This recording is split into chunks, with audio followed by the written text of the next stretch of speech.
Praise the Lord. Praise Him. Hallelujah. Hallelujah. Hallelujah. Hallelujah. ஆண்டவரும் இரட்சகருமான இயேசுவின் அதிகாரமுள்ள நாமத்தில் உங்கள் அனைவரையும் இந்த நாளிலும் வாழ்த்துகின்றேன். ದೇವರು ರಕ್ಷಕನಾಗಿರುವಂತ ಯೇಸು ಕ್ರಿಸ್ತ ನಾಮದಲ್ಲಿ ಎಲ್ಲರನ್ನ ಈ ಸಮಯದಲ್ಲಿ ನಾನು ಹಾರೈಸುತ್ತೇನೆ. தேவன் நம்மை ஒரு விசை கூட கூட்டிக் கொண்டு வந்து அவரை ஆராதிக்கும்படியாக ஒன்று சேர்ந்து ஒரு மனதோடு ஆராதிக்க கர்த்தர் நமக்கு உதவி செய்திருக்கின்றார். ದೇವರು ತಾನೇ ಮತ್ತೊಂದು ಆವರ್ತಿ ನಾವೆಲ್ಲರೂ ಸೇರಿ ಏಕ ಮನಸ್ಸಿಂದ ಅದನ್ನು ಆರಾಧಿಸುವುದಕ್ಕೆ ನಮಗೆ ಒಳ್ಳೆಯ ಒಂದು ಕೃಪೆಯನ್ನ ಸಹಾಯವನ್ನ ಮಾಡಿದ್ದಾರೆ. அவருடைய கிருபை என்றென்றும் நம்மோடு இருக்கின்றது. ಆತನ ಕೃಪೆಯು ಯಾವಾಗಲೂ ನಮ್ಮ ಸಂಗಡ ಇದೆ. கர்த்தர் நல்லவர். ಕರ್ತನು ಒಳ್ಳೆಯವರು. அவருடைய கிருபை என்றென்றும் உள்ளது. ಆತನ ಕೃಪೆಯು ಅದು His mercy endures forever and ever. அது ஒரு நாளும் மாறாததாக இருக்கின்றது. ಆತನ ಕೃಪೆಯು ಅದು ಶಾಶ್ವತವಾದದ್ದು, ಅದು ಎಂದಿಗೂ ಸಹ ಬದಲಾಗದೇ ಇರುವಂತದ್ದು. அந்த மாறாதது அப்படின்னு சொல்லும்போது அது வந்து ஒரு கான்ட்ராஸ்டை ஏற்படுத்துது, ஒரு எதிர்மறையை தெரிவிக்கின்றது. ಅದು ಬದಲಾಗುವುದಿಲ್ಲ ಎಂಬುದಾಗಿ ಹೇಳುವಾಗ ಅದು ಒಂದು ஒரு எதிர்மறை, ஆப்போசிட், ಒಂದು ವಿರುದ್ಧತ್ವನ ಒಂದು ಆಪೋಸಿಟ್ ಎದುರಿಕೆಯನ್ನು ತೋರಿಸುತ್ತದೆ. அப்படின்னா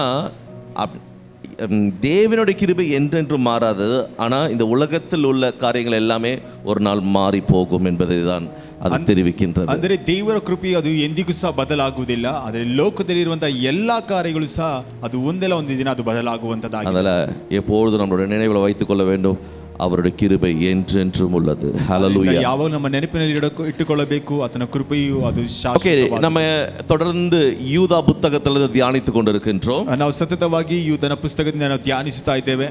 யூதா புத்தகத்தில் போன முறை நான் வந்தபொழுது முதலாவது ஞாயிற்றுக்கிழமை நம்ம 3ஆம் வசனத்திலிருந்து 16ஆம் வசனம் வரை நாம் தேர்ந்தெடுத்தோம். ಮೊದಲನೇ ವಾರದಲ್ಲಿ ಬಂದಾಗ 1ನೇ ವಾಕ್ಯದಿಂದ 3ல இருந்து 16 வரை தேர்ந்தெடுத்தோம். 3ರಿಂದ 16 ವಾಕ್ಯಗಳವರೆಗೆ நேர குறைவினால அதை வந்து முழுமையாக முடிக்க முடியல. ಅன்னைக்கு ಸಮಯ ನಮಗೆ ಸ್ವಲ್ಪವಾಗಿದ್ದರಿಂದ ಅದನ್ನ ಸಂಪೂರ್ಣವಾಗಿ ಮುಗಿಸಲಿಕ್ಕೆ ಆಗಲಿಲ್ಲ. ஓகே, இன்னைக்கு நம்ம அதை தொடர்ந்து நம்ம என்ன தியானித்தோம் அப்படின்றத நம்ம பார்த்து விட்டு அந்த செய்தியோடைய 3வது குறிப்புக்குள்ள நம்ம இன்றைக்கு நம்ம செல்ல போகின்றோம். ಈ ಒಂದು ಸಮಯದಲ್ಲಿ ನಾವು ಆ ದಿನದಲ್ಲಿ ಏನನ್ನ ಧ್ಯಾನಿಸಿದೆ ಎಂಬುದಾಗಿ ನಾವು ಒಂದು ಸಾರಿ ನೋಡಿ ಅದ ನಂತರ ಸತತವಾಗಿ ನಾವು ವಾಕ್ಯವನ್ನು ಧ್ಯಾನಿಸಲಿಕ್ಕಿದೆ. ಓಕೆ, நம்மளுடைய தலைப்பு நமக்கு நன்றாக தெரியும். ನಮಗೆ ಶಿರೋನಾಮೆ ಎಲ್ಲರಿಗೂ ಸಹ ಗೊತ್ತುಂಟು. Stand firm, contend for the faith. ಸ್ಥಿರವಾಗಿ நிலைத்து நின்று ವಿಶ್ವಾಸத்திற்காக போராடுங்கள்.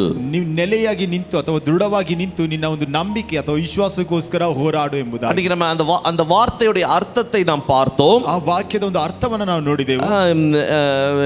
ஆக்சுவலி கண்டென்ட் இல்லைன்னா போராடுதல் என்றால் என்ன, ಅಥವಾ ಕಂಟೆಂಟ್ ಅಥವಾ ಹೋರಾಡು ಎಂಬುದಾಗಿ ಹೇಳುವಾಗ ಅದು ಏನು ಅರ್ಥ ಎಂಬುದಾಗಿ என்ன அர்த்தம் சொன்னேன் ನಾ ಏನನ್ನ ಅರ್ಥವಾಗಿ ಹೇಳಿದೆ? யாராவது சொல்ல முடியுமா? ಯಾರಾದ್ರೂ ಹೇಳುವುದಕ್ಕೆ ಸಾಧ್ಯನಾ? சொல்லுங்க, ಹೇಳಿರಿ. போராடுதல் அதோடைய அந்த வார்த்தையுடைய அர்த்தம் என்னவென்று சொன்னேன். ಹೋರಾಟದ ಅರ್ಥ ಏನೆಂಬುದಾಗಿ ನಾನು ಹೇಳಿದೆ. Very good. வைராக்கியத்தோடு தொடர்ந்து போராடுதல். வைராಗ್ಯದಿಂದ ಸತತವಾಗಿ ಹೋರಾಡುವಂತದ್ದು. அப்படின்னா நம்மளுடைய முழு முயற்சியை எடுத்துட்டு exert ourselves, முழு முயற்சியோடு போராடுதல். ನಮ್ಮ ಸಂಪೂರ್ಣ ಒಂದು ಪ್ರಯತ್ನದಿಂದ ಅದು ಹೋರಾಡುವಂತದ್ದು. அதோடைய இலக்கணத்தையும் நாம் பார்த்தோம். அதோடைய கிராமர்லயும் நம்ம பார்க்கும்போது it is a continual effect. அது தொடர்ந்து செய்யக்கூடிய ஒரு செயலாக இருக்கின்றது. ಒಂದು ಗ್ರಾಮರ್ನಲ್ಲಿ ಕಾರ್ಯವನ್ನು ನೋಡಿದಾಗಲೂ ಸಹ ಅದು ಗೊತ್ತಾಗುವಂತದ್ದು ಅದು ನಿರಂತರವಾಗಿ ಅಥವಾ ಸತತವಾಗಿ ಮಾಡುವಂತದ್ದು. அது மாத்திரம் இல்லாம அந்த வார்த்தை அந்த கலாச்சாரத்தில் எப்படி பயன்படுத்தப்பட்டது, சரித்திரத்தில் அந்த வார்த்தை எப்படி பயன்படுத்தப்பட்டது என்று சொல்லி நாம் பார்த்தோம். ಇತಿಹಾಸದಲ್ಲಿ ಆ ಒಂದು ವಾಕ್ಯವನ್ನು ಅಥವಾ ಒಂದು ಪದವನ್ನು ಯಾವ ರೀತಿಯಲ್ಲಿ ಉಪಯೋಗಿಸಿದರು ಎಂಬುದಾಗಿ 3 இடங்களில் பயன்படுத்துவார்கள் என்று பார்த்தோம். 3 ಸ್ಥಳಗಳಲ್ಲಿ ಅದನ್ನು ಉಪಯೋಗಿಸುತ್ತಾರೆ ಎಂಬುದಾಗಿ ನಾವು ನೋಡಿದ್ದೇವೆ. முதலாவது அது வந்து ஒரு விளையாட்டு காரியங்கள் இல்லனா அங்க நடந்த ஒரு biannual games like Olympics மாதிரி உள்ள ஒரு கேம்ஸ்ல பயன்படுத்தக்கூடிய ஒரு வார்த்தையாக இருக்கின்றது. ஒலிம்பிக்ஸ் ಸ್ಪರ್ಧೆಗಳಲ್ಲಿ ಉಪಯೋಗಿಸುವಂತ ಒಂದು ಸ್ಪರ್ಧೆಗಳಲ್ಲಿ ಇರುವಂತ ಒಂದು ಪದವನ್ನಾಗಿ ಅದನ್ನು ಬಳಸುತ್ತಾರೆ. முழு முயற்சி எடுத்து போராடுதல், ಸಂಪೂರ್ಣ ಪ್ರಯತ್ನವನ್ನ ಮಾಡಿ ಹೋರಾಡುವಂಥದ್ದು, வெற்றிக்காக போராடுதல். ಒಂದು ಜಯಕ್ಕೋಸ್ಕರ ಹೋರಾಡುವಂಥದ್ದು. அதே போல it also it deals with a military battle. அப்படினா ஒரு யுத்த களத்தில் இருக்கக்கூடிய ஒரு போராட்டத்தை அது தெரிவிக்கின்றது. ಅದು ಮಾತ್ರವೇ ಅದನ್ನ ಯುದ್ಧ ರಂಗದಲ್ಲಿ ಹೋರಾಡುವಂತ ಒಂದು ಹೋರಾಟಕ್ಕೂ ಸಹ ವ್ಯಾಖ್ಯಾನಿಸುವಂತ. அதே போல நீதிமன்றங்களில் இருந்து போராடுகின்ற அந்த வழக்குக்காக போராடுகின்றதை அது தெரிவிக்கிறதாக இருக்கிறது. ಮಾತ್ರವೇ ನ್ಯಾಯಸ್ಥಾಪನೆಯಲ್ಲಿ ನ್ಯಾಯಕ್ಕೋಸ್ಕರ ಹೋರಾಡುವಂತದ್ದು ಸಹ ಅದನ್ನ ಹೇಳುವಂತದಾಗಿದೆ. அப்போ இந்த வார்த்தை எதை குறிக்கிறது? ಈ ಒಂದು ವಾಕ್ಯ ಏನನ್ನ ಸೂಚಿಸುತ್ತದೆ? விசுவாசத்திற்காக போராடுதல் என்றால் என்ன? ಆ ಒಂದು ವಿಶ್ವಾಸ ಅಥವಾ ನಂಬಿಕೆಗೋಸ್ಕರ ಹೋರಾಡುವುದು, தொடர்ந்து போராட வேண்டும். ನಾವು ಸತತವಾಗಿ ಹೋರಾಡಬೇಕು. ஒரு யுத்த களத்தில் இருந்து போராடுவது போல போராட வேண்டும். ಯುದ್ಧ ರಂಗದಲ್ಲಿ ಇದ್ದು ಹೋರಾಡುವ ರೀತಿ முழு முயற்சி எடுத்து போராட வேண்டும். ಸಂಪೂರ್ಣ ಪ್ರಯತ್ನವನ್ನ ಮಾಡಿ ಅದಕ್ಕೋಸ್ಕರ ಹೋರಾಡಬೇಕು. never give up. we should நமக்கு விட்டு கொடுத்துற கூடாது. ಅದು ಯಾವಾಗಲೂ ಬಿಟ್ಟು ಕೊಡಬಾರದು. அப்போ அந்த காலத்துல இருந்த கள்ள உபதேசங்களுக்கு மத்தியில விசுவாசத்திற்காக போராடும்படியாக யூதா சபையை அழைத்திருக்கின்றார். ಆ ಕಾಲದಲ್ಲಿ ಸುಳ್ಳು ಪ್ರವಾದಿಗಳ ಅಥವಾ ಸುಳ್ಳು ಬೋಧಕರ ಮಧ್ಯದಲ್ಲಿ ತನ್ನ ಒಂದು ನಂಬಿಕೆಗೋಸ್ಕರ ಹೋರಾಡಿ ಎಂಬುದಾಗಿ இன்னைக்கு ಯೂದನಲ್ಲಿ ಹೇಳ್ತಾ ಇದ್ದಾನೆ. நம்மளுடைய வாழ்க்கையில பலவிதமான போராட்டங்கள் இருக்கிறது. ಈ ದಿನದಲ್ಲಿ ನಮ್ಮ ಜೀವಿತದಲ್ಲಿ ಹಲವು ವಿಧವಾದಂತಹ ಹೋರಾಟಗಳು ಉಂಟು. தனிப்பட்ட விதத்துல நமக்கு போராட்டங்கள் இருக்கிறது. ವೈಯಕ್ತಿಕವಾಗಿ ನಮಗೆ ಹೋರಾಟ, குடும்பத்துல போராட்டங்கள் இருக்கிறது, ಕುಟುಂಬದಲ್ಲಿ ಹೋರಾಟ ಉಂಟು, நம்மளுடைய வேலை ಸ್ಥಳத்துல போராட்டங்கள் இருக்கிறது, ನಮ್ಮ ಒಂದು ಕೆಲಸದ ಸ್ಥಳಗಳಲ್ಲಿ ಹೋರಾಟ. இதெல்லாம் நம்மளுடைய விசுவாசத்தை குலைக்கக்கூடிய காரியங்களாக இருந்தாலும் இதன் மத்தியிலும் நாம் விசுவாசத்திற்காக தொடர்ந்து போராட வேண்டும் என்பதுதான் தேவன் இந்த காலை நேரத்தில் நம்மளோடு பேசிக் கொண்டிருக்கிறார். ನಮ್ಮ ವಿಶ್ವಾಸವನ್ನ ಕೆಡಿಸುವಂತದಾಗಿದ್ರೂ ಸಹ ಇದರ ಮಧ್ಯದಲ್ಲಿ ನಾವು ಒಳ್ಳೆಯ ಒಂದು ಹೋರಾಟವನ್ನು ಹೋರಾಡಬೇಕೆಂಬುದಾಗಿ ಯೂದನು ನಮಗೆ ஒரு ಹೇಳಿದ್ದಾನೆ. தங்க பதக்கத்திற்காக எப்படி ஒரு விளையாட்டு வீரன் தன்னுடைய முழு முயற்சியையும் தன்னுடைய முழு எஃபர்ட்டையும் போட்டு அதற்காக செயல்படுகிறாரோ அப்படி நாம் நமக்கு கிடைக்கக்கூடிய அந்த விலை மதிப்பில்லாத அந்த ஒரு பிரஷியஸான அந்த ரிவார்டுக்காக நம்ம தொடர்ந்து ஓட வேண்டும். ಹೇಗೆ ಒಬ್ಬ ಸ್ಪರ್ಧಿಯು ಚಿನ್ನದ ಪದಕಕ್ಕೋಸ್ಕರ ಸಂಪೂರ್ಣ ಪ್ರಯತ್ನವನ್ನ ಮಾಡಿ ಅದಕ್ಕೋಸ್ಕರ ಹೋರಾಡುತ್ತಾನೋ ಹಾಗೆ ನಾವು ಸಹ ನಮಗೆ ಬೆಲೆ ಕಟ್ಟಲಿಕ್ಕಾಗದೇ ಇರುವಂತಹ ಅತಿ ಶ್ರೇಷ್ಠವಾದಂತಹ ಬಿರುದನ್ನು ಹೊಂದಿಕೊಳ್ಳುವುದಕ್ಕೆ ನಾವು ಹೋರಾಡಬೇಕಾಗಿದೆ. ஒரு யுத்த களத்தில், ಈ ಒಂದು ಯುದ್ಧ ರಂಗದಲ್ಲಿ ஒரு வீரன், ஒரு சோல்ஜர் எப்படி தன்னுடைய உயிரை காப்பதற்காகவும் அதே நேரத்தில் தன்னோடு இருக்கக்கூடிய வீரர்களுடைய உயிரை காப்பதற்காகவும் தன்னுடைய தேசத்தை காப்பதற்காகவும் தன்னுடைய முழு முயற்சி எடுத்து போராடுகின்றானோ அப்படி நாம் விசுவாசத்திற்காக போராட வேண்டும். ಹೇಗೆ ತನ್ನ ಒಂದು ಪ್ರಾಣಕ್ಕೋಸ್ಕರ ತನ್ನ ಸಂಗಡ ಇರುವಂತಹ ಎಲ್ಲರ ಒಂದು ಪ್ರಾಣಕ್ಕೋಸ್ಕರ ಸಂಪೂರ್ಣ ಪ್ರಯತ್ನವನ್ನ ಮಾಡಿ ಆ ಒಂದು ಕಾರ್ಯವನ್ನು ಹೋರಾಡುತ್ತಾನೋ ಹಾಗೆ ನಾವು ಸಹ ಒಂದು ನಂಬಿಕೆಗೋಸ್ಕರ ಹೋರಾಡಬೇಕಾಗಿದೆ. முயற்சி எடுக்கணும், ನಾವು ಪ್ರಯತ್ನಿಸಬೇಕು, முழு முயற்சி போடணும். ಸಂಪೂರ್ಣವಾಗಿ சாதாரண முயற்சி கிடையாது, ಸಾಧಾರಣವಾದ ಪ್ರಯತ್ನವಲ್ಲ, ಫುಲ್ ಎಫರ್ಟ್. ಅದು ಸಂಪೂರ್ಣವಾಗಿ ஒரு டிசிப்ளினோட இருக்கணும், ಒಂದು ಶಿಸ್ತು ಕ್ರಮದಿಂದ ಇರಬೇಕು, தொடர்ந்து செய்ய வேண்டும், ಸತತವಾಗಿ ಮಾಡಬೇಕು, போராட வேண்டும், ಹೋರಾಡಬೇಕು. இதுதான் அந்த வார்த்தையிலிருந்து நாம் கற்றுக்கொண்ட சில காரியங்களாக இருக்கின்றது. ಇದೇ ಒಂದು ಪದದಿಂದ ಕಲಿತುಕೊಂಡಂತ ಕೆಲವು ಕಾರ್ಯಗಳಾಗಿದೆ. கிறிஸ்துவம் அப்படின்றது it's not a passive Christianity. ஏதோ ஒரு அமைதியாக இருக்கக்கூடிய ஒரு கிறிஸ்துவம் அல்ல, நாம் ஆராதிக்கின்ற தேவன். ನಾವು ಕ್ರೈಸ್ತತ್ವ ಎಂಬುದಾಗಿ ಹೇಳುವುದು ಏನೋ ಒಂದು ಸಮಾಧಾನವಾಗಿ ಅಥವಾ ಸುಮ್ಮನೆ ಹೋಗುವಂತ ಒಂದು ಕ್ರೈಸ್ತತ್ವ ಅಲ್ಲ. ನಾವು ದೇವರನ್ನು our God is an active God. ನಮ್ಮ ದೇವರು ಅದನ್ನು ಕಾರ್ಯವನ್ನು ಮಾಡುವಂತ ದೇವರಾಗಿದ್ದಾನೆ. அப்ப நம்மளுடைய சத்தியத்திற்காக நம்ம என்ன பண்ணணும்னா ஒரு யுத்தத்தை செய்ய வேண்டும். ಅದಕ್ಕೋಸ್ಕರ ನಮ್ಮ ಒಂದು ಸತ್ಯತೆಗಳಿಗೋಸ್ಕರ ನಾವು ಸಹ ಯುದ್ಧವನ್ನು ಮಾಡಬೇಕು. இந்த ஐந்தாவது வசனத்திலிருந்து 16ஆம் வசனம் வரைக்கும், 5ನೇ ವಾಕ್ಯದಿಂದ 16ನೇ ವಾಕ್ಯದವರೆಗೂ நம்ம அன்னைக்கு நம்ம பார்த்தோம். 3 விஷயங்கள் இந்த வேத பகுதியில் சொல்லப்பட்டிருக்கின்றது. 3 ವಿಷಯಗಳನ್ನ ಈ ಒಂದು ಸತ್ಯವೇದ ಭಾಗದಲ್ಲಿ ಹೇಳಲ್ಪಟ್ಟಿದೆ. நான் சொன்ன பாஸ்ட் ஞாபகம் இருக்கா? ನಾನು ಹೇಳಿದೆ ಭೂತಕಾಲವನ್ನ ಕುರಿತಾಗಿ, past, present and future.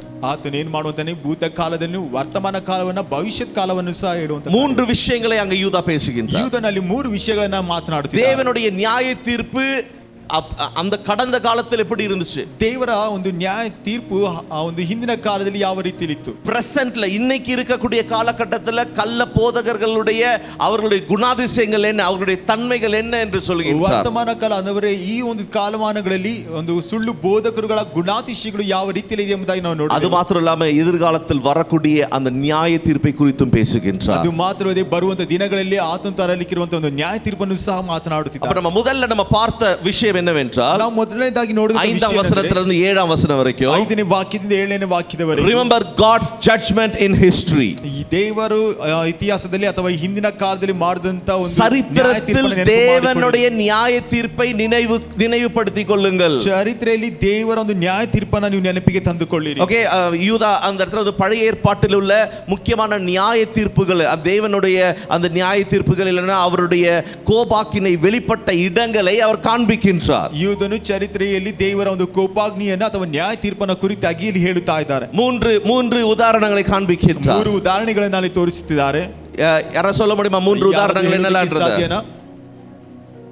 people of Israel, இஸ்ரவேல் ஜனங்கள், இஸ்ரேல் ಜನರು. இரண்டாவது the fallen angels, விழுந்து போன தேவதூதர்கள், ಬಿದ್ದು ಹೋದಂತ ದೇವದೂತರುಗಳು, சோதோம் கொமோரா. இந்த மூன்று உதாரணங்களை தான் யூதா காண்பிக்கிறார். அப்படின்னா சரித்திரத்தில் நடந்த அந்த தேவனுடைய நியாய தீர்ப்புகள். ಈ ಒಂದು 3 ಕಾರ್ಯಗಳನ್ನು ಇಟ್ಟು ಯೂದನು ತೋರಿಸುತ್ತಿದ್ದಾನೆ. ಚರಿತ್ರೆಯಲ್ಲಿ ದೇವರ ಒಂದು ಕೋಪಾಗ್ನಿ ಅಥವಾ ನ್ಯಾಯ ತೀರ್ಪು ಯಾವ ರೀತಿ. இஸ்ரவேல் ஜனம் தன்னுடைய ஜனம்தான். ಇಸ್ರೇಲ್ ಜನರು ತನ್ನ ಜನರೇ. அவர்தான் எகிப்திலிருந்து அவர்களை விடுவித்து கொண்டு வந்தார். ಆತನೇ ಐಗುಪ್ತ ದೇಶದಿಂದ ಬಿಡುಗಡೆ ಮಾಡಿ ಕರೆತಂದನು. ஆனால் ಆದರೂ அவர்களுடைய அவிசுவாசம், ಅವರ ಒಂದು ಅಪನಂಬಿಕೆ, அவருடைய கீழ்ப்படியாமை, ಅವರ ಒಂದು ಅವಿಧೇಯತ್ವದ ನಿಮಿತ್ತವಾಗಿ என்ன செய்தது? ಏನು ಮಾಡಿದ್ರು? தேவனுடைய கோபாக்கினியை கொண்டு வந்தது. ದೇವರ ಒಂದು ಕೋಪಾಗ್ನಿಯನ್ನು ತಂದಿತು. அவர்கள் வனாந்தரத்தில் சங்கரிக்கப்பட்டார்கள். ಅವರು ಅರಣ್ಯದಲ್ಲಿ ಸಂಹರಿಸಲ್ಪಟ್ಟರು. சோ தேவன் விடுவித்தார் என்பதனால it's not a guarantee for us. ದೇವರು ಬಿಡಿಸಿದನೆಂಬುದ ತಕ್ಷಣ ನಮಗೇನೋ ಒಂದು ಗ್ಯಾರಂಟಿ ಎಂಬುದಾಗಿಲ್ಲ. அவிசுவாசம், ಒಂದು ಅಪನಂಬಿಕೆ, கீழ்ப்படியாமை, ಅವಿಧೇಯತ್ವ நியாய தீர்ப்பை கொண்டு வரும் என்பதை நம்மளுடைய நினைவில் நாம் வைத்துக் கொள்ள வேண்டும். ನ್ಯಾಯ ತೀರ್ಪನ್ನು ತರುತ್ತದೆ ಎಂಬುದಾಗಿ ನಮ್ಮ ನೆನಪಿನಲ್ಲಿ ನಾವು ಇಟ್ಟುಕೊಳ್ಳಬೇಕಾಗಿದೆ. பாஸ்ட் எக்ஸ்பீரியன்ஸ், அன்னைக்கு நான் இப்படி இருந்தேன், ಆ ಒಂದು ಹಿಂದಿನ ಕಾಲದಲ್ಲಿ ನಾನು அப்படி அந்த காலத்துல இப்படி செய்தேன், ನಾ ಆ ಕಾಲದಲ್ಲಿ ಈ ರೀತಿಯಾಗಿ ಮಾಡಿದೆ. past experience with God cannot replace present obedience to God. ಒಂದು ಹಿಂದಿನ ಕಾಲದಲ್ಲಿ ನೀವು ಮಾಡಿದಂತ ಒಂದು ಎಕ್ಸ್ಪೀರಿಯನ್ಸ್ ಗಳು ಈಗಿನ ಕಾಲದಲ್ಲಿ ನಿಮ್ಮ ಒಂದು ವಿಧೇಯತ್ವಕ್ಕೆ ಅದು ಸರಿಯಾಗಿ ಹೋಗುವಂತದಲ್ಲ. இன்னைக்கு கீழ்ப்படிறோமா? ಈ ದಿನದಲ್ಲಿ ನೀವು ವಿಧೇಯರಾಗ್ತಾ ಇದ್ದೀರಾ? தேவனுடைய வழியில நடக்கிறோமா? ಈ ದಿನದಲ್ಲಿ ದೇವರ ಒಂದು ಮಾರ್ಗದಲ್ಲಿ ನಡೀತಾ ಇದ್ದೇವೆ. அதுதான் தேவன் நம்மகிட்ட எதிர்பார்க்கிறார். ಅದನ್ನೇ ದೇವರು ನಮ್ಮ ಬಳಿಯಲ್ಲಿ ಎದುರು ನೋಡುತ್ತಾ ಇದ್ದಾರೆ. அன்னைக்கு ஆண்டவர் விடுவித்தார். ಆ ದಿನದಲ್ಲಿ ದೇವರು ಬಿಡುಗಡೆ ಕೊಟ್ಟರು. அன்னைக்கு அற்புதங்களை காண்பித்தார். ಆತನ ಅದ್ಭುತಗಳನ್ನು ತೋರಿಸಿದನು. இன்னைக்கு அந்த நம்பிக்கையில அந்த விசுவாசத்துல தொடர்ந்து செல்லவில்லை என்றால் அந்த இளைப்பாறுதலில் நாம் பிரவேசிக்க முடியாது என்பதை எபிரேயர் 4ஆம் அதிகாரத்தில் நாம் பார்க்கின்றோம். ಇಬ್ರಿಯ 4ನೇ ಅಧ್ಯಾಯದಲ್ಲಿ ತೋರಿಸುವಂತದ್ದು ಈ ದಿನದಲ್ಲಿ ಆ ಒಂದು ಕಾರ್ಯಗಳಿಗೆ ನಾವು ವಿಧೇಯರಾಗಿ ಹೋಗದೆ ಹೋದರೆ ದೇವರು ಕೊಡುವಂತ ಒಂದು ವಿಶ್ರಾಂತಿಯಲ್ಲಿ ನಾವು ಸೇರುವುದಿಲ್ಲ ಎಂಬುದಾಗಿ. விழுந்து போன தேவதூதர்கள், ಬಿದ್ದು ಹೋದಂತ ದೇವದೂತರು, அவர்களுக்கு தேவன் நியாய தீர்ப்பை கொண்டு வந்தார். ದೇವರು ಅವರಿಗಳಿಗೂ ಸಹ ನ್ಯಾಯ ತೀರ್ಪನ್ನು ತಂದನು. என்ன செய்தார்கள்? ಏನು ಮಾಡಿದರು? தேவனுக்கு விரோதமாக கலகம் பண்ணினார்கள். ದೇವರಿಗೆ ವಿರುದ್ಧವಾಗಿ ಕಲಹವನ್ನ ಮಾಡಿದರು. பெருமை, ಒಂದು ಹೆಮ್ಮೆತನ, கலகம், ಕಲಹ, தேவனுக்கு விரோதமாக எழும்புதல், ದೇವರಿಗೆ ವಿರುದ್ಧವಾಗಿ ಇದ್ದಂತದ್ದು. அது என்ன கொண்டு வந்ததுன்னா அவர்களுடைய வீழ்ச்சியை கொண்டு வந்தது என்று சொல்லி நாம் சரித்திரத்தில் வாசிக்கின்றோம். ಅದು ಏನನ್ನ ತಂದಿತ್ತು ಎಂಬುದನ್ನು ನೋಡಬೇಕಾದ್ರೆ ಅವರ ಒಂದು ಬೀಳುವಿಕೆಯನ್ನ ತಂದಿತ್ತು. சோதோம் கொமோரா ஒழுக்கமில்லாத வாழ்க்கை, ಒಂದು ಕ್ರಮವಿಲ್ಲದಂತ ಜೀವನ, தங்களுடைய வாழ்க்கையில தேவனுக்கு பிரியமில்லாத காரியங்களை செய்தார்கள். ತಮ್ಮ ಜೀವನದಲ್ಲಿ ದೇವರಿಗೆ ಪ್ರಿಯವಿಲ್ಲದಂತ ಕಾರ್ಯಗಳನ್ನು ಮಾಡಿದರು. unnatural desires, ಒಂದು தேவன் நியமித்ததை விட்டு வேறொரு காரியங்களுக்கு செல்லுதல், ದೇವರನ್ನು ನೇಮಿಸಿದನ್ನು ಬಿಟ್ಟು ಬೇರೆ ಕಾರ್ಯಗಳನ್ನು ಹಿಂಬಾಲಿಸಿದಂತದ್ದು. அப்போ sexual immorality, ಒಂದು ಲೈಂಗಿಕವಾದಂತ ಕಾರ್ಯಗಳಲ್ಲಿ ಆದಂತ ಕಾರ್ಯ, unnatural desires, ಒಂದು ಅಸ್ವಾಭಾವಿಕವಾದಂತ ಒಂದು ಕಾರ್ಯ, ಒಂದು ಆಸೆಗಳು. அப்போ இன்னைக்கு உலகம் எப்படி இருக்குதுன்னா, ಈ ದಿನದಲ್ಲಿ ಲೋಕ ಯಾವ ರೀತಿಯಲ್ಲಿ ಇದೆ accepts everything. இன்னைக்கு உலகத்தில் இருக்கக்கூடிய எல்லாத்தையும் அங்கீகரிக்கக்கூடிய ஒன்றாக இருக்கின்றது. ಲೋಕದಲ್ಲಿ ಎಲ್ಲವನ್ನ ಅಂಗೀಕರಿಸುವಂತ ಒಂದು ಕಾರ್ಯವನ್ನಾಗಿ ನೋಡ್ತಾ ಇದೆ. But God takes holiness seriously. ಆದರೆ ದೇವರು ಪರಿಶುದ್ಧತೆಯನ್ನು ತುಂಬಾ ಗಂಭೀರವಾಗಿ ತೆಗೆದುಕೊಳ್ಳುತ್ತಾರೆ. Hallelujah. Hallelujah. பரிசுத்தத்தை தேவன் மிகவும் மிகவும் கவனத்தோடு எதிர்பார்க்கின்றார் நம்மளுடைய வாழ்க்கையில். ಪರಿಶುದ್ಧತೆಯನ್ನು ನಮ್ಮ ಜೀವಿತದಲ್ಲಿ ದೇವರು ತುಂಬಾ ಗಂಭೀರವಾಗಿ ಅದನ್ನು ಪರಿಗಣಿಸುತ್ತಿದ್ದಾನೆ. இன்னைக்கு இருக்கக்கூடிய கலாச்சாரம் பாவத்தை கொண்டாடுகின்றது. ಈ ದಿನದಲ್ಲಿ ಇರುವಂತ ಒಂದು ಸಂಸ್ಕೃತಿಯು ಪಾಪವನ್ನ ಕೊಂಡಾಡುತ್ತಾ ಇದೆ. But judgment is not far beyond. ಆದರೆ ನ್ಯಾಯ ತೀರ್ಪು ತುಂಬಾ ದೂರವಿಲ್ಲ. Hallelujah. Hallelujah. அதனால் அன்பான தேவஜனமே, ಅದರಿಂದ ಪ್ರೀತಿಯುಳ್ಳ ದೇವಜನರೇ, இதெல்லாம் நமக்கு நினைவுபடுத்துகிறது என்ன தெரியுமா? ಇದೆಲ್ಲವೂ ನಮಗೆ ಏನನ್ನು ನೆನಪು ಮಾಡುತ್ತಾ ಇದೆ ಗೊತ್ತಾ? தேவனுடைய வழியில் நடந்து அவருடைய கற்பனைகளுக்கு கீழ்ப்படிந்து தொடர்ந்து நமக்கு நியமித்திருக்கிற ஓட்டத்தில் நாம் ஸ்திரதையோடு இல்லைன்னா அந்த அந்த ஓட்டத்தில் நாம் தொடர்ந்து ஓட வேண்டும் என்பது ದೇವರ ಮಾರ್ಗದಲ್ಲಿದ್ದು ಆತ ನಮಗೆ ಕೊಟ್ಟಂತ ಕಟ್ಟಳೆಗಳಿಗೆ ವಿಧೇಯರಾಗಿ ನಮ್ಮ ಓಟವನ್ನ ಸ್ಥಿರವಾಗಿ ಸತತವಾಗಿ ಓಡಬೇಕಾಗಿದೆ. இரண்டாவதாக நம்ம பார்த்தது, ಎರಡನೇದಾಗಿ ನಾವು ನೋಡಿದ recognize the character of the false teachers. அன்னைக்கு இருந்த அந்த கள்ள உபதேசங்களுடைய தன்மையை கண்டறியும்படியாக யூதா அழைக்கின்றார். ಆ ದಿನಗಳಲ್ಲಿ ಇದ್ದಂತ ಸುಳ್ಳು ಬೋಧಕರುಗಳ ಒಂದು ಗುಣಾತಿಶಯಗಳನ್ನ ಕಂಡುಕೊಳ್ಳಿರಿ ಎಂಬುದಾಗಿ ಯೂದನು ಕರೆಯುತ್ತಾನೆ. 8ாம் வசனத்திலிருந்து 13ாம் வசனம் வரைக்கும் 8ನೇ ವಾಕ್ಯದಿಂದ 13ನೇ ವಾಕ್ಯದ அவர் அதை தான் தெரிவிக்கின்றார். ಆತನು ಅದನ್ನೇ ಬೋಧಿಸ್ತಾ ಇದ್ದಾನೆ. ஓகே, அவங்க என்ன எப்படி இருந்தாங்க, ಅವರು ಯಾವ ರೀತಿಯಲ್ಲಿ ಇದ್ದರು, சோ அதுல இருந்து நமக்கு என்ன பாடம், ಅದರಿಂದ ನಮಗೇನು ಪಾಠ, நம்ம எப்படி இருக்கிறோம் அப்படின்றத நம்ம சோதித்து பார்க்க வேண்டும். ನಾವು ಯಾವ ರೀತಿಯಲ್ಲಿ ಇದ್ದೇವೆ ಎಂಬುದಾಗಿ ನಮ್ಮನ್ನ ಪರಿಶೋಧಿಸಿಕೊಳ್ಳಬೇಕು. 8ாம் வசனத்திலிருந்து 10ாம் வசனம் வரைக்கும் நம்ம படிக்கும் பொழுது 8ನೇ ವಾಕ್ಯದಿಂದ 10ನೇ ವಾಕ್ಯದವರೆಗೂ ನಾವು ಓದುವಾಗ அவங்க என்ன பண்ணாங்கன்னா அந்த அதிகாரத்தை அவங்க நிராகரித்தார்கள். தேவன் வைத்த அதிகாரத்தை நிராகரித்தார்கள். ದೇವರಿಟ್ಟಂತ ಒಂದು ಅಧಿಕಾರವನ್ನ ನಿರಾಕರಿಸಿದರು. அவங்களுடைய மாம்சத்தை என்ன பண்ணாங்களா, என்ன பண்ணாங்க, ಮಲಿನ ಮಾಡಿದ್ರಲ್ಲ, ಆ ಒಂದು ಶರೀರವನ್ನ ಮಲಿನ ಮಾಡಿಕೊಳ್ಳುತ್ತಾರೆ. Okay, they defiled or they polluted their own bodies. ಅದೇ ರೀತಿಯಾಗಿ ಶರೀರವನ್ನ ಮಲಿನ ಮಾಡಿಕೊಳ್ಳುತ್ತಾರೆ. அப்புறம் அடுத்தது ನಂತರ ಪ್ರಭುತ್ವವನ್ನ ಅಸಡ್ಡೆ ಮಾಡುದು, ಅಸட்டை பண்ணாங்க. தேவன் வைத்த அதிகாரத்தை அசட்டை பண்ணினார்கள். ದೇವರಿಟ್ಟಂತ ಅಧಿಕಾರವನ್ನ ಅಸಡ್ಡೆ ಮಾಡುತ್ತಾರೆ. அது மாத்திரம் இல்லாம ಅದು ಮಾತ್ರವಲ್ಲದೆ ಮಹಾಪದವಿಯರನ್ನ ದೂಷಿಸುತ್ತಾರೆ. Okay, அது heap abuse on celestial beings. அப்படினா வான மண்டலங்கள்ல இருக்கிற காரியங்கள் மேல தேவையில்லாத வார்த்தைகளை பேசுதல். ಅಂದರೆ ಆಕಾಶ ಮಂಡಲಗಳಲ್ಲಿ ಇರುವಂತ ಕಾರ್ಯಗಳ ಮೇಲೆ ಬೇಡದೇ ಇರುವಂತ ಒಂದು ಮಾತುಗಳನ್ನು ಆಡುವಂತದ್ದು. அப்படினா தேவனுக்கு மேல போகிற காரியத்தை குறித்து பேசுகிறது. ದೇವರಿಗಿಂತಲೂ ಮೇಲೆ ಆಗಿ ಹೋಗುವಂತ ಒಂದು ಕಾರ್ಯವನ್ನು ಕುರಿತಾಗಿ இந்த இடத்துல ஒரு உதாரணம் காண்பிக்கின்றார். ಈ ಒಂದು ಸ್ಥಳದಲ್ಲಿ ಒಂದು ಉದಾಹರಣೆಯನ್ನು ಸಹ மிகாயேல் தேவதூதனே, மிகாயேல் ದೇವದೂತರೇ, அன்னைக்கு மோசேயுடைய சரீரத்திற்காக ஒரு யுத்தம் ஏற்பட்டதாக சொல்லப்பட்டிருக்கின்றது. ಮೋಶೆಯ ಶರೀರಕ್ಕೋಸ್ಕರ ಒಂದು ಯುದ್ಧವು ಸಹ ಏರ್ಪಟ್ಟಿದ್ದನ್ನು ಹೇಳ್ತಾ ಇದ್ದಾರೆ. ஓகே, அதை குறித்து நான் பேசினேன். அது எந்த புத்தகத்தில் எழுதப்பட்டுச்சு அப்படின்றதை குறித்து நான் பேசினேன். அன்னைக்கு ದಿವಸದಲ್ಲಿ ನಾನು ಹೇಳಿದೆ ಯಾವ ಪುಸ್ತಕದಲ್ಲಿ ಅದು ಬರೆಯಲ್ಪಟ್ಟಿದೆ. மோசேயின் ஏற்பாடு என்று சொல்லப்பட்ட ஒரு புத்தகத்தில் அப்படினா தள்ளுபடி ஆகமங்கள் இருக்கக்கூடிய ஒரு புத்தகமாக இருக்கின்றது. ಮೋಶೆಯ ಒಡಂಬಡಿಕೆ ಎಂಬಂತ ಇರುವಂತ ಒಂದು ಪುಸ್ತಕದಿಂದ ಇದು ಹೇಳಲ್ಪಟ್ಟಿದೆ. இத யூதா காண்பிக்கின்றார். ಇದನ್ನ ಯೂದನು ತೋರಿಸ್ತಾ ಇದ್ದಾನೆ. அந்த இடத்துல ಆ ಸ್ಥಳದಲ್ಲಿ மிகாயேல் தேவதூதனே, மிகாயேல் தேவதூதனே சாத்தானை, ಸೈತಾನನನ್ನ நான் உன்னை கடிந்து கொள்கிறேன் என்று சொல்லவில்லை. நான் நின்ன கண்டிಸುತ್ತೇನೆ ಎಂಬುದಾಗಿ ಹೇಳಲಿಲ್ಲ. ஆனா அவர் என்ன சொன்னாருன்னா the Lord rebuke you அப்படினு சொன்னாரு. ಆದ್ರೆ ಆತನು ಏನು ಹೇಳುತ್ತಿದ್ದಾನೆ ಅಂದ್ರೆ ಕರ್ತನು ನಿನ್ನನ್ನು ಖಂಡಿಸಲಿ ಎಂಬುದಾಗಿ. அப்படினா அந்த இடத்துல தேவனுக்கு முக்கியத்துவம் தேவதூதனே தேவனுக்கு முக்கியத்தை கொடுக்கிறார் என்றால் நாம் எப்படி செயல்பட வேண்டும் என்பதை அது தெரிவிக்கின்றது. ದೇವದೂತನೇ ದೇವರಿಗೆ ಮುಖ್ಯತ್ವವನ್ನು ಕೊಡುವಾಗ ನಾವು ಯಾವ ರೀತಿಯಲ್ಲಿ ಕಾರ್ಯವನ್ನು ನಿರ್ವಹಿಸಬೇಕು ಎಂಬುದಾಗಿ ಇಲ್ಲಿ ಹೇಳಲ್ಪಡ್ತಾ ಇದೆ. அப்போ இந்த கள்ள உபதேசர்கள் எப்படி இருந்தாங்கன்னா பெருமைனாலும் கலகத்தினாலும் நிரம்பி இருந்தார்கள் என்று சொல்லி நாம் பார்க்கின்றோம். ಈ ಸುಳ್ಳು ಬೋಧಕರು ಯಾವ ರೀತಿಯಲ್ಲಿ ಇದ್ದಾರೆ ಎಂಬುದನ್ನು ನೋಡಬೇಕಾದ್ರೆ ಕಲಹಗಳಿಂದಲೂ ಹೆಮ್ಮೆತನದಿಂದಲೂ ಇದ್ದಾರೆ. அந்த ஸ்பிரிச்சுவல் அத்தாரிட்டி, ஆவிக்குரிய ஒரு அதிகாரம் கிடைத்த உடனே அவர்களுக்குள்ள கர்வமும் அதே நேரத்தில் அரகன்ஸ்க்கு தமிழ்ல என்ன சொல்லுவாங்க, வரட்டு கர்வம் இல்லைன்னா பயங்கரமான ஒரு பெருமை, அதை குறித்து தெரிவிக்கின்றது. ಆ ಒಂದು ಆತ್ಮಿಕ ರೀತಿಯಲ್ಲಿ ಒಂದು ಒಂದು ನಾಯಕತ್ವ ಸಿಕ್ಕಿದ ತಕ್ಷಣ ಅಥವಾ ಒಂದು ಅಧಿಕಾರ ಸಿಕ್ಕಿದ ತಕ್ಷಣ ಅವರಿಗೆ ಒಂದು ಹೆಮ್ಮೆತನ, ಓಣಮೈ ಎಂಬುದಾಗಿ ಹೇಳುತ್ತಾರಲ್ಲ, ಆ ರೀತಿಯಾದ ಒಂದು ಕಾರ್ಯ, தாழ்மை இல்லாமல் போகும்பொழுது, ಒಂದು ತಾಳ್ಮೆ ಇಲ್ಲದೆ ಅಥವಾ ದೀನತೆ ಇಲ್ಲದೆ அங்கதான் நாம் மற்றவர்களை ஏமாற்றுகிறது தொடங்குகிறது. ಅಲ್ಲೇ ಇತರನ್ನ ಮೋಸಗೊಳಿಸುವಂತ ಒಂದು ಕಾರ್ಯ ಬರುವಂತದಾಗಿದೆ. அதனால அன்பான தேவஜனமே, ಅದರಿಂದ ಪ್ರೀತಿಯುಳ್ಳ ದೇವಜನರೇ, காலை நேரத்தில் நம்மை நாம் சோதித்து பார்க்க வேண்டும். ಬೆಳಗಿನ ಸಮಯದಲ್ಲಿ ನಮ್ಮ ನಾವು ಪರಿಶೋಧಿಸಿಕೊಳ್ಳಬೇಕು. கள்ள போதகர்களுடைய ஒரு குணாதிசயமாக இருக்கின்றது. ಇದು ಕಳ್ಳ ಬೋಧಕರುಗಳ ಅಥವಾ ಸುಳ್ಳು ಬೋಧಕರ ಒಂದು ಗುಣಾತಿಶಯಗಳಾಗಿ ಕಾಣುತ್ತದೆ. நம்மளுடைய சரீரத்தை நாம் அசுசிப்படுத்துகிறோமா? ನಮ್ಮ ಒಂದು ಶರೀರವನ್ನ ನಾವು ಮಲಿನ ಮಾಡಿಕೊಳ್ತಾ ಇದ್ದೇವೆ. நமக்கு தேவன் வைத்திருக்கின்ற அதிகாரத்தை நாம் துஷ்பிரயோகம் செய்கின்றோமா? ದೇವರು ಕೊಟ್ಟಂತ ಒಂದು ಅಧಿಕಾರವನ್ನು ನಾವು ದುಷ್ಪ್ರಯೋಗ ಮಾಡಿಕೊಳ್ತಾ ಇದ್ದೇವೆ. இன்னைக்கு நாம் சோதித்து பார்க்க வேண்டும். ನಾವು ಶೋಧಿಸಿಕೊಳ್ಳಬೇಕು. இரண்டாவதாக யூதா, ಎರಡನೇದಾಗಿ ಯೂದನು வேதாகமத்தில் பழைய ஏற்பாட்டிலிருந்து 3 நபர்களை காண்பிக்கின்றார். ಹಳೆಯ ಒಡಂಬಡಿಕೆಯಿಂದ 3 ವ್ಯಕ್ತಿಗಳನ್ನು ತೋರಿಸುತ್ತಿದ್ದಾರೆ. அப்படினா இந்த கள்ள போதகர்கள் யாருடைய வழியை பின்பற்றுகிறார்கள் என்று காண்பிக்கின்றார். ಈ ಒಂದು ಸುಳ್ಳು ಬೋಧಕರುಗಳು ಯಾರ ಒಂದು ಮಾರ್ಗವನ್ನು ಹಿಂಬಾಲಿಸುತ್ತಾರೆ. யாரை பின்பற்றுகிறார்களா? ಯಾರನ್ನು ಹಿಂಬಾಲಿಸುತ್ತಾರೆ? ಕಾಯಿನ್, ಬಿಲಯಾಮ್, ಕೋರಾ.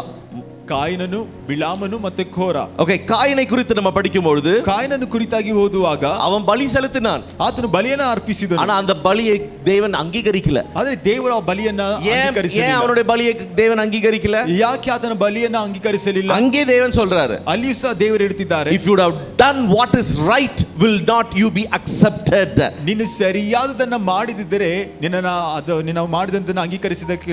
அப்படினா என்ன அர்த்தம்? ಅದರ ಅರ್ಥವೇನು? அவன் சரியானதை கொடுக்கல. ಅಂದ್ರೆ ಆತನು சரியாக அவனுடைய ஆட்டிட்யூட் இல்ல, அவனுடைய மனோபாவம் சரியில்லை. ಆತನ ಒಂದು ಮನೋಭಾವನೆ ಸರಿಯಾಗಿರಲಿಲ್ಲ. ஆனா பலி செலுத்தினானா? ಆದ್ರೆ ಬಲಿಯನ್ನ ಅರ್ಪಿಸಿದನ. பலி ಪರ್ಫೆಕ್ಟಾ செஞ்சுட்டான். ಅದು ಬಲಿಯನ್ನ ಸರಿಯಾಗಿ ಸಮರ್ಪಿಸಿದನು. அப்போ ಆண்டவர் யாரை பார்த்தார்னா காயினை பார்த்தாரு. ಆದ್ರೆ ದೇವರಲ್ಲಿ ಏನು ನೋಡ್ತಿದ್ದಾರೆ? ಕಾಯಿನನ್ನು அவன் ನೋಡ್ತಿದ್ದಾರೆ. கொண்டு வந்த பலியை பார்க்கல. ಆತನು ತಂದಂತ ಒಂದು ಬಲಿಯನ್ನ ನೋಡ್ತಾ ಇಲ್ಲ. அப்ப காயினுடைய குணம் என்னன்னா, ಆತನ ಕಾಯಿನನ ಒಂದು ಗುಣಾತಿಶಯ ಏನಾಗಿದೆ ಅಂದ್ರೆ religion without righteousness.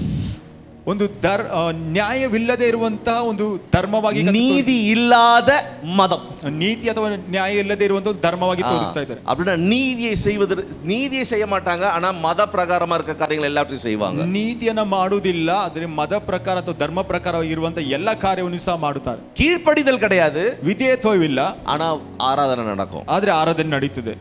அதுதான் இங்க காயினுடைய குணமாக காண்பிக்கப்படுகிறது. ಅದೇ ಒಂದು ಕಾಯಿನ ಗುಣವಾಗಿ ತೋರಿಸಲ್ಪಡುತ್ತದೆ. காயின் எதை அடையாளப்படுத்துகின்றார் என்றால், ಕಾಯಿನನ್ನು ಯಾವುದನ್ನು ಗುರುತಿಸ್ತಾ ಇದ್ದಾನೆ ಎಂದು ನೋಡುವಾಗ, corrupted heart in worship.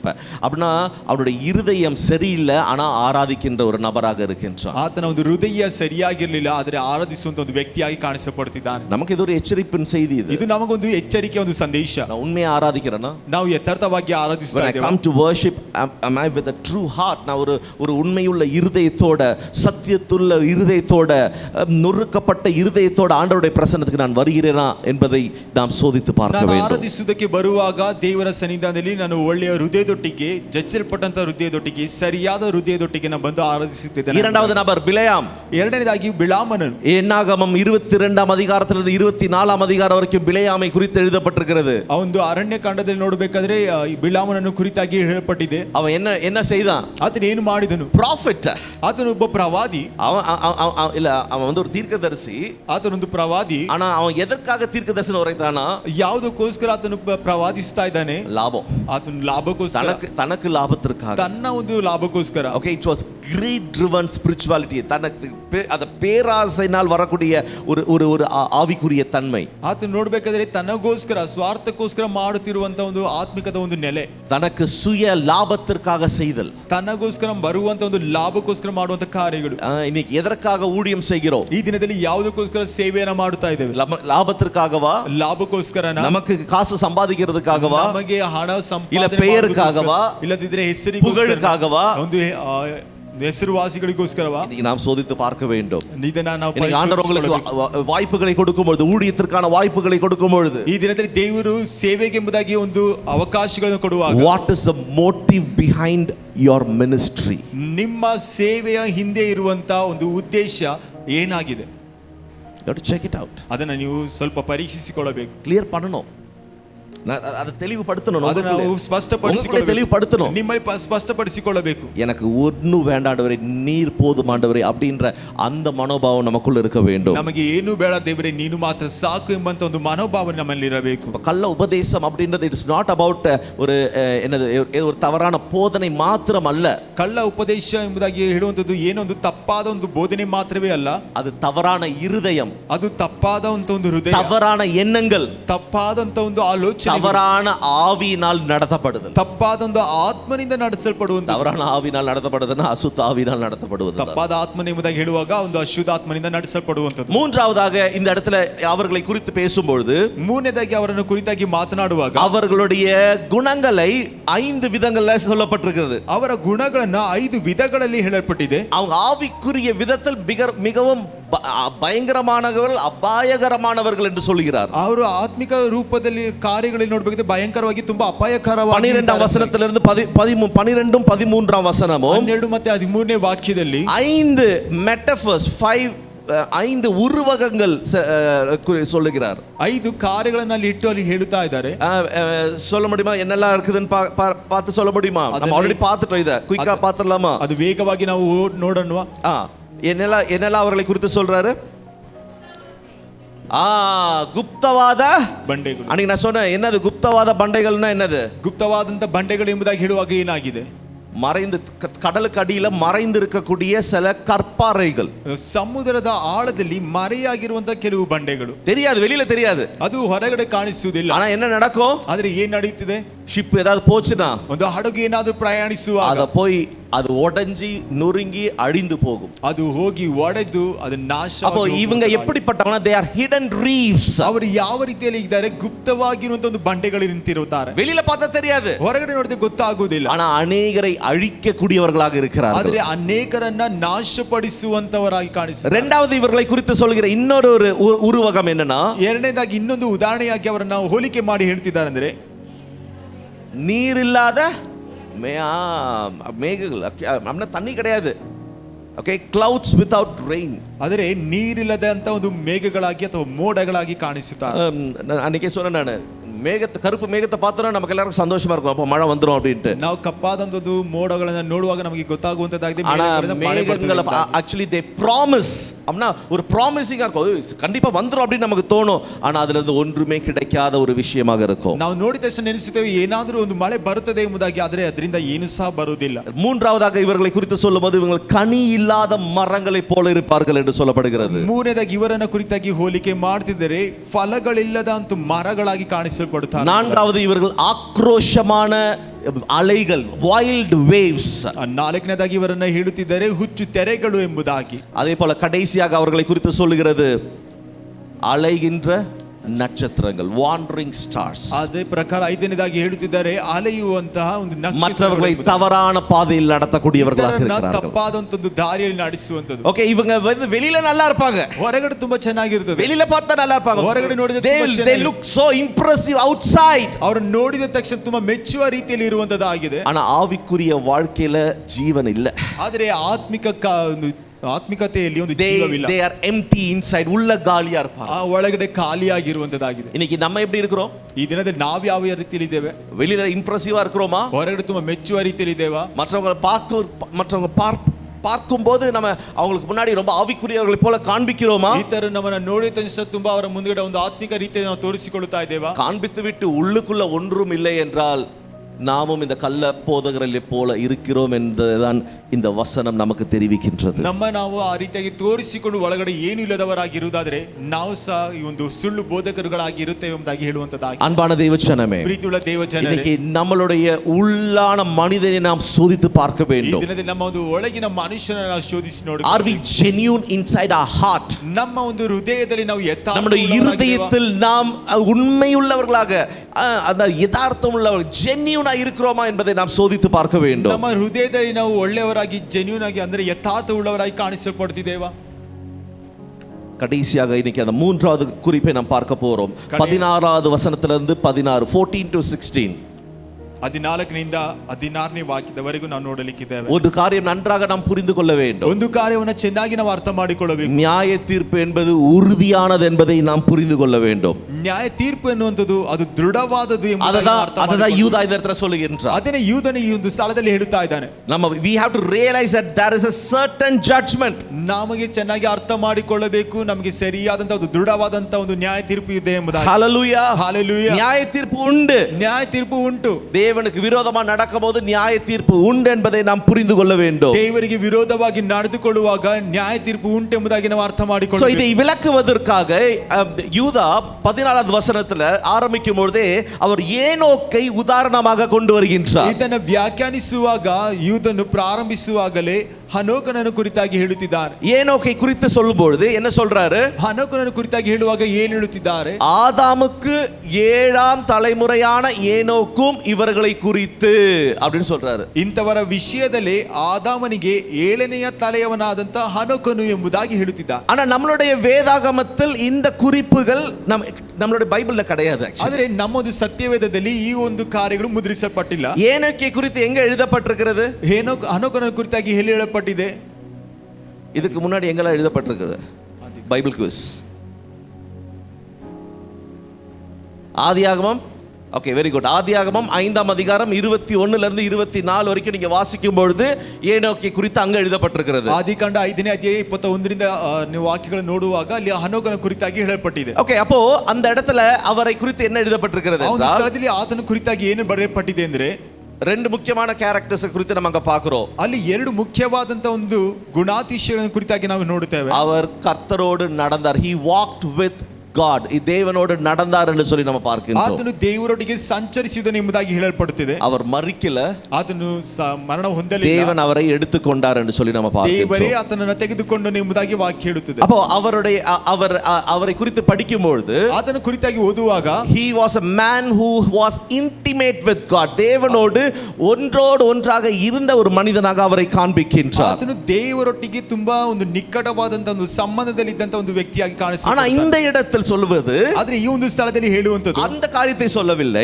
ಆ ಒಂದು ಕಾರ್ಯವನ್ನ ಕುರಿತಾಗಿ ಹೇಳ್ತಾ வேறொரு ಇಲ್ಲ, காரியம் சொல்கிறது. ಬೇರೊಂದು ಕಾರ್ಯವನ್ನು ಕುರಿತಾಗಿ ಹೇಳ್ತಿದ್ದಾರೆ. இவர் தீர்க்க தரிசனம் உரைத்ததாக சொல்லப்படுகின்றது. ಈತನು ಒಂದು ಪ್ರವಾದಿಸಿದದ್ದನ್ನ ಕುರಿತಾಗಿ ಹೇಳ್ತಾ ಇದ್ದಾರೆ. இந்த பகுதியும் ಈ ಒಂದು ಭಾಗವು தள்ளுபடி ஆகமங்களாக இருக்கக்கூடிய ஆனோக்கின் புத்தகம், ஏனோக்கின் புத்தகம் என்று சொல்லி ஒரு புத்தகம் இருக்கின்றது. ಒಂದು ತಳ್ಳಲ್ಪಟ್ಟಂತ ಒಂದು ಬೇರ್ಪಡಿಸಲ್ಪಟ್ಟಂತ ಒಂದು ಪುಸ್ತಕ, ಹನೋಕನ ಪುಸ್ತಕವನ್ನು ಸಹ ಹೇಳುವಾಗ அன்னைக்கு அந்த 1ஆம் நூற்றாண்டுல யூதர்களுடைய காலத்தில் பல புத்தகங்கள் இருந்தது. ಮೊದಲನೇ ಶತಮಾನದಲ್ಲಿ ಯಹೂದಿಯರ ಒಂದು ಕಾಲದಲ್ಲಿ ಹಲವು ಪುಸ್ತಕಗಳು ಉಂಟು. நான் ஆல்ரெடி சொன்னேன், நான் மோசேயின் ஏற்பாடு, ಆ ದಿನದಲ್ಲಿ ನಾನು ಹೇಳಿದೆ ಮೋಶೆಯ ಒಂದು ಒಡಂಬಡಿಕೆ. அதே போல ஏனோக்கின் புத்தகம், புக் ஆஃப் ஈனோக் அப்படின்ற ஒரு புத்தகம் இருந்துச்சு. ಹನೋಕನ ಒಂದು ಪುಸ್ತಕ ಎಂಬುದಾಗಿ ಸಹ ಒಂದು ಪುಸ್ತಕ ಇತ್ತು. சோ அந்த புத்தகத்திலிருந்து தான் யூதா இதை எடுத்து காண்பிக்கின்றார். ಆ ಒಂದು ಪುಸ್ತಕದಿಂದಲೇ ಯೂದನು ಈ ಒಂದು ಬರವಣಿಗೆಯನ್ನು ತೆಗೆದು ತೋರಿಸುತ್ತಿದ್ದ. அவர் என்ன அந்த இடத்துல என்ன எழுதப்பட்டிருந்துச்சுன்னா, ಒಂದು ಸ್ಥಳದಲ್ಲಿ ಏನು ಬರೆಯಲ್ಪಟ್ಟಿದೆ வாசிங்க, அந்த வசனத்தை வாசிங்க, 14வது வசனத்தை. இதோ எல்லாருக்கும் நியாய தீர்ப்பு கொடுக்கிறதற்கும் அவர்களில் அவபக்தி உள்ளவர்கள் யாவரும் அவபக்தியாய் செய்து வந்த சகல அவபக்தியான கிரியைகளின் நிமித்தமும், தொடர்ந்து அடுத்த வசனம் 15, வார்த்தைகளின் நிமித்தமும் பரிசுத்தவான்களோடு கூட கர்த்தர் வருகிறார் என்று முன்னறிவித்தான். வாசிங்க 14 and 15. ಇಂಥವರ ವಿಷಯದಲ್ಲಿ ಆದಾಮನಿಗೆ 7ನೇ ತಲೆಯವನಾದಂತಹ ಹನೋಕನು, ಇಗೋ ಕರ್ತನು ಲಕ್ಷಾಂತರ ಪರಿಶುದ್ಧ ದೂತರನ್ನು ಕೂಡಿಕೊಂಡು ಎಲ್ಲರಿಗೆ ನ್ಯಾಯ ತೀರಿಸುವುದಕ್ಕೂ ಭಕ್ತಿಹೀನರೆಲ್ಲರೂ ಮಾಡಿದ ಭಕ್ತಿ ಇಲ್ಲದ ಎಲ್ಲ ಕೃತ್ಯಗಳ ವಿಷಯವಾಗಿ ಮತ್ತು ಭಕ್ತಿ ಇಲ್ಲದ ಪಾಪಿಷ್ಠರು ತನ್ನ ಮೇಲೆ ಹೇಳಿದ ಎಲ್ಲ ಕಠಿಣವಾದಂಥ ಮಾತುಗಳ ವಿಷಯವಾಗಿ ಅವರನ್ನ ಖಂಡಿಸುವುದಕ್ಕೂ ಬಂದನು ಎಂಬುದಾಗಿ ಪ್ರವಾದಿಸಿದನು. ஓகே, இந்த இடத்துல நீங்க பாத்தீங்கன்னா தேவனுடைய நியாய தீர்ப்பை குறித்து ஏனோக் சொன்னதா யூதா இந்த இடத்துல குறிப்பிடுகின்றார். ಈ ಒಂದು ಸ್ಥಳದಲ್ಲಿ ನೋಡಬೇಕಾದ್ರೆ ದೇವರ ಒಂದು ನ್ಯಾಯ ತೀರ್ಪನ ಕುರಿತಾಗಿ ಹನೋಕನು ಹೇಳಿದಾಗಿ ಇಲ್ಲಿ ಬರೆಯುತ್ತಿದ್ದಾನೆ. தேவனுடைய வருகையை குறித்தும் அவருடைய நியாய தீர்ப்பை குறித்தும் சொல்லுகின்றார். ದೇವರ ಒಂದು ಬರವಣಿಗೆಯನ್ನು ಕುರಿತಾಗಿ ಅದೇ ಪ್ರಕಾರ ಆತನ ಒಂದು ನ್ಯಾಯ ತೀರ್ಪನ್ನು ಕುರಿತಾಗಿ ಸಹ ಇಲ್ಲಿ ಹೇಳ್ತಾನೆ. அவர் எப்படி நியாய தீர்ப்பாரா? ಆತನು ಯಾವ ರೀತಿಯಲ್ಲಿ ನ್ಯಾಯ ತೀರಿಸುತ್ತಾನೆ? 15ஆம் வசனத்துல இங்கிலீஷ்ல எப்படி இருக்குது?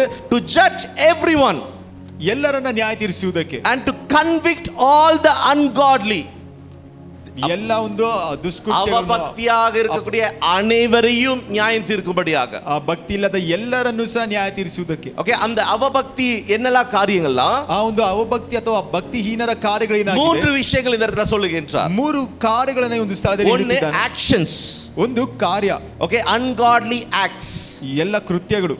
அடுத்தது ungodly words, வார்த்தைகள், ಭಕ್ತಿ ಇಲ್ಲದ ಒಂದು ಮಾತುಗಳು. அதே போல ungodly attitude, ಅದೇ ಪ್ರಕಾರ ಭಕ್ತಿ ಇಲ್ಲದ ಒಂದು ಮನೋಭಾವನೆಗಳು. ஓகே, இந்த 3 காரியங்களை தேவன் நியாயம் தீர்ப்பார் என்று சொல்லி இந்த யூதா அந்த ஏனோக்கின் புத்தகத்திலிருந்து ಕಾಣ್பிக்கின்றார். ಈ ಒಂದು 3 ಕಾರ್ಯಗಳನ್ನು ಕುರಿತಾಗಿ ನ್ಯಾಯ ತೀರಿಸುತ್ತಾನೆ ಎಂಬುದಾಗಿ ಹನೋಕನನ್ನು ಕುರಿತಾಗಿ ಇಲ್ಲಿ ಯೂದನು ಬರೆಯುತ್ತಿದ್ದಾನೆ. ஓகே, யூதா இதை சொல்லும்போது, யூதன் ಇದನ್ನು ಹೇಳುವಾಗ அவர் தெளிவாக சொல்கிறார், தேவனுடைய நியாய தீர்ப்பு என்பது புதுசு இல்ல. ಆತನು ಸ್ಪಷ್ಟವಾಗಿ ಹೇಳುತ್ತಿದ್ದಾನೆ, ದೇವರ ನ್ಯಾಯ ತೀರ್ಪು ಅನ್ನುವುದು ಹೊಸದಲ್ಲ. அது பழைய ஏற்பாட்டு காலத்திலிருந்து இருந்து வருகிறது. ಅದು ಹಳೆಯ ಒಡಂಬಡಿಕೆ ಕಾಲಗಳಿಂದಲೇ ಇದು ಬರುತ್ತಾ ಇದೆ. ஆனா இது நடக்கும் பொழுது, ಅದು ನಡೆಯುವಾಗ, கடைசி காலத்தில் இது நடக்கும். ಅದು ಕಡೆಯ ದಿವಸಗಳಲ್ಲಿ ನಡೆಯುತ್ತದೆ. அன்னைக்கு என்ன நடக்கும்னா, ಆ ದಿನದಲ್ಲಿ ಏನು ನಡೆಯುತ್ತದೆ? அவபக்தி உள்ள அனைவரையும் தேவன் நியாய தீர்ப்பார் என்று. ಭಕ್ತಿಹೀನರಾದ ಎಲ್ಲರನ್ನು ದೇವರು ನ್ಯಾಯ ತೀರಿಸುತ್ತಾನೆ. அப்ப எதை நியாய தீர்ப்பாரா? ಯಾವುದರಲ್ಲಿ ನ್ಯಾಯ ತೀರಿಸುತ್ತಾನೆ? அவர் ஆக்ஷன்ஸ், ಅವರ ಒಂದು ಕೃತ್ಯಗಳಲ್ಲಿ, நம்மளுடைய கிரியைகள், ನಮ್ಮ ಒಂದು ಕೃತ್ಯಗಳಲ್ಲಿ, நம்ம என்ன செய்கிறோம், ನಾವು ಏನು ಮಾಡುತ್ತೇವೆ, நம்மளுடைய ஆக்ஷன்ஸ் ஒவ்வொன்றையும் தேவன் நியாய தீர்ப்பார். ನಮ್ಮ ಎಲ್ಲಾ ಕೃತ್ಯಗಳನ್ನ ದೇವರು ನ್ಯಾಯ ತೀರಿಸುತ್ತಾನೆ. ungodly words, ಭಕ್ತಿ ಇಲ್ಲದ ಒಂದು ಮಾತುಗಳು, அதெய்வீகமான வார்த்தைகள், ಭಕ್ತಿಹೀನವಾದಂತ ಒಂದು ಮಾತುಗಳು, அப்போ அதை தேவன் கண்டிப்பாக நியாயம் தீர்ப்பார். ಅದನ್ನು ಸಹ ದೇವರು ಖಂಡಿತವಾಗಿ ನ್ಯಾಯ ತೀರಿಸುತ್ತಾನೆ. ungodly attitudes, மனோபாவங்கள், ಭಕ್ತಿಹೀನವಾದಂತ ಒಂದು ಮನೋಭಾವ, வழிகள், அதாவது அதெய்வீகமான வழிகள், அதுவும் அந்த அர்த்தத்துல சொல்லப்படுகிறது. ಅದೈವಿಕವಾದಂತ ಒಂದು ಮಾರ್ಗಗಳು, ಅದನ್ನು ಸಹ ಅದು ಅರ್ಥವಾಗಿ ಹೇಳುವಂತದ್ದಾಗಿದೆ. இது அனைத்தையும் தேவன் நியாயம் தீர்ப்பார் என்று சொல்லி இந்த இடத்துல நமக்கு பார்க்கின்றோம். ಇದು ಎಲ್ಲವನ್ನ ದೇವರು ನ್ಯಾಯ ತೀರಿಸುತ್ತಾನೆ ಎಂಬುದಾಗಿ ಹೇಳಿ ಈ ಒಂದು ಸ್ಥಳದಲ್ಲಿ ನಾವು ನೋಡುತ್ತಾ ಇದ್ದೇವೆ. தேவன் அமைதியாக இருக்கிறார் என்பதற்காக தேவன் நியாய தீர்க்க மாட்டார் என்பது அர்த்தம் அல்ல. தேவனுடைய நியாய தீர்ப்பு கண்டிப்பாக வரும் என்ற அந்த அர்த்தத்தில் தான் இது சொல்லுகின்றார். ದೇವರು ಸುಮ್ಮನೆ ಅಥವಾ ನಿಶ್ಶಬ್ದವಾಗಿದ್ದಾನೆ ಎಂಬುದಾಗಿ ಹೇಳಿದ ತಕ್ಷಣ ದೇವರ ಒಂದು ನ್ಯಾಯ ತೀರ್ಪು ಇಲ್ಲ ಎಂಬುದಾಗಿ ಅಲ್ಲ, ದೇವರು ಖಂಡಿತವಾಗಿಯೂ ಆತನು ನ್ಯಾಯವನ್ನು ತೀರಿಸುವಂತನಾಗಿದ್ದಾನೆ. இன்னைக்கு நம்மளுடைய ஆட்டிட்யூட்ஸ் எப்படி இருக்கு, நம்மளுடைய மனோபாவங்கள் எப்படி ಈ இருக்கின்றது, ದಿವಸಗಳಲ್ಲಿ ನಮ್ಮ ಒಂದು ಮನೋಭಾವನೆಗಳು ಯಾವ ರೀತಿಯಲ್ಲಿ ಇದೆ? உண்மை உள்ளதாக இருக்கிறதா, ಅದು ಯಥಾರ್ಥವಾಗಿದೆಯಾ, இல்லனா மாயமாலமானதாக இருக்கின்றதா? ಇಲ್ಲದಿದ್ದರೆ ಮಾಯವಾಗಿ ಕಾಣಿಸಲ್ಪಡುತ್ತಿದೆ. அதுல 16வது வசனத்துல அந்த ஜனங்களை குறித்து இன்னும் எக்ஸ்பிளைன் பண்றாரு பாருங்க. ಅದನ್ನೇ ಒಂದು 16ನೇ ವಾಕ್ಯದಲ್ಲಿ ಆ ಜನರನ್ನ ಕುರಿತಾಗಿ ಇನ್ನೂ ಸ್ಪಷ್ಟವಾಗಿ அவங்களை குறித்து இன்னொரு 4 விஷயங்கள் சொல்றாரு பாருங்க. ಅವರನ್ನ ಕುರಿತಾಗಿ ಇನ್ನೂ 4 ವಿಷಯಗಳನ್ನ ಹೇಳುತ್ತಿದ್ದಾರೆ. என்ன சொல்றாரு? ಏನನ್ನ ಹೇಳುತ್ತಿದ್ದಾರೆ? அவங்க எப்படிப்பட்டவங்களா? ಇವರು ಗುಣಗುಟ್ಟುವವರು, கிரம்ப்லர்ஸ். அப்படினா குணகுட்டுவர்னா என்ன அர்த்தங்க? கரெக்ட்டா சொல்லுங்க பார்க்கலாம். பின்னாடி இருந்து மற்றவர்களை குறித்து பேசக்கூடியவர்கள், கிரம்ப்லர்ஸ். ಅಂದರೆ ಹಿಂದೆ ಇದ್ದು ಇತರನ ಕುರಿತಾಗಿ ಮಾತನಾಡುವಂತವರು. ஓகே, புறம் பேசுகிறவர்கள் என்று சொல்லப்படுகிறது. ಆದರೆ ದೂಷಿಸುವವರು ಅಥವಾ மற்றவர்களை குறித்து தேவையில்லாத விஷயங்களை பேசுகிறவர்கள், ಇತರನ ಕುರಿತಾಗಿ ಬೇಡದೇ ಇರುವಂತ ಒಂದು ಮಾತುಗಳನ್ನು ಮಾತನಾಡುವಂತದ್ದು. அடுத்தது ತಮ್ಮ ಗತಿಯನ್ನು ನಿಂದಿಸುವವರು. இல்ல கிரம்ப்லர்ஸ், அப்புறம் ತಮ್ಮ ಗತಿಯನ್ನು ನಿಂದಿಸುವವರು. ஓகே, ஃபால்ட் ஃபைண்டர்ஸ் அப்படின்னு சொல்லப்படுகிறது. ತಪ್ಪು ಹುಡುಕುವವರು, தவறானதை கண்டுபிடிக்கிறவர்கள், ತಪ್ಪಾದನ್ನ ಕಂಡುಹಿಡಿಯುವಂತದ್ದು. மூன்றாவதுದಾಗಿ ತಮ್ಮ ದುರಾಶೆಗಳಿಂದ ಅನುಸರಿಸಿ they follow their own evil desire, தங்கள் இச்சைகளின்படி நடக்கிறவர்கள், ತಮ್ಮ ಒಂದು ದುರಾಶೆಗಳನ್ನು ಅನುಸರಿಸಿ ನಡೆಯುವಂತವರಾಗಿ. ஓகே, அடுத்தது லாஸ்டா சொல்லப்படுகிறது, they boast about themselves and flatter others for their own advantage. அப்படினா தங்களுடைய சுய லாபத்திற்காக மற்றவர்களை ஏமாத்துகிறவர்கள், ತಮ್ಮ ಒಂದು ಸ್ವ ಲಾಭಕ್ಕೋಸ್ಕರ ಇತರರನ್ನ ಮೋಸಗೊಳಿಸುವಂತದ್ದು.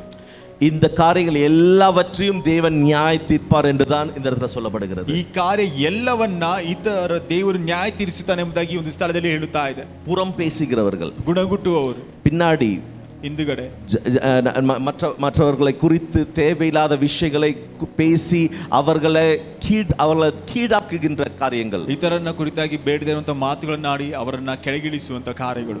தப்பு. எப்போது எல்லாரையும் அந்த நெகட்டிவ் கண்ணோட்டத்தோடய பார்க்குறது, மஞ்ச கண்ணாடி போட்டுட்டு எல்லாரையும் பார்க்கறது, ಯಾವಾಗಲೂ ಒಂದು ತಪ್ಪಾದದನ್ನೇ ಹುಡುಕುವಂತ ಒಂದು ಕಾರ್ಯ. மஞ்ச கண்ணாடி போட்டு பார்த்தா எல்லாம் மஞ்சளா தான் தெரியும், பச்சை கண்ணாடி போட்டு பார்த்தா பச்சையா தான் தெரியும். தெளிவான கண்ணாடியை போட்டு பார்க்கணும், அப்பதான் நம்ம ஜனங்களை சரியாக புரிந்து கொள்வோம். ಒಂದು ಹಳದಿ ಕನ್ನಡಕವನ್ನ ಹಾಕಿ ನೋಡುವುದಾದ್ರೆ ಹಳದಿಯಾಗಿ ಕಾಣಿಸುವಂತದ್ದು, ಹಸಿರು ಕನ್ನಡಕವನ್ನ ಹಾಕಿ ನೋಡುವುದಾದ್ರೆ ಹಸಿರಾಗಿ ಕಾಣಿಸುವಂತದ್ದಾಗಿದೆ. ಸ್ಪಷ್ಟವಾಗಿ we have to wear God's spectacle.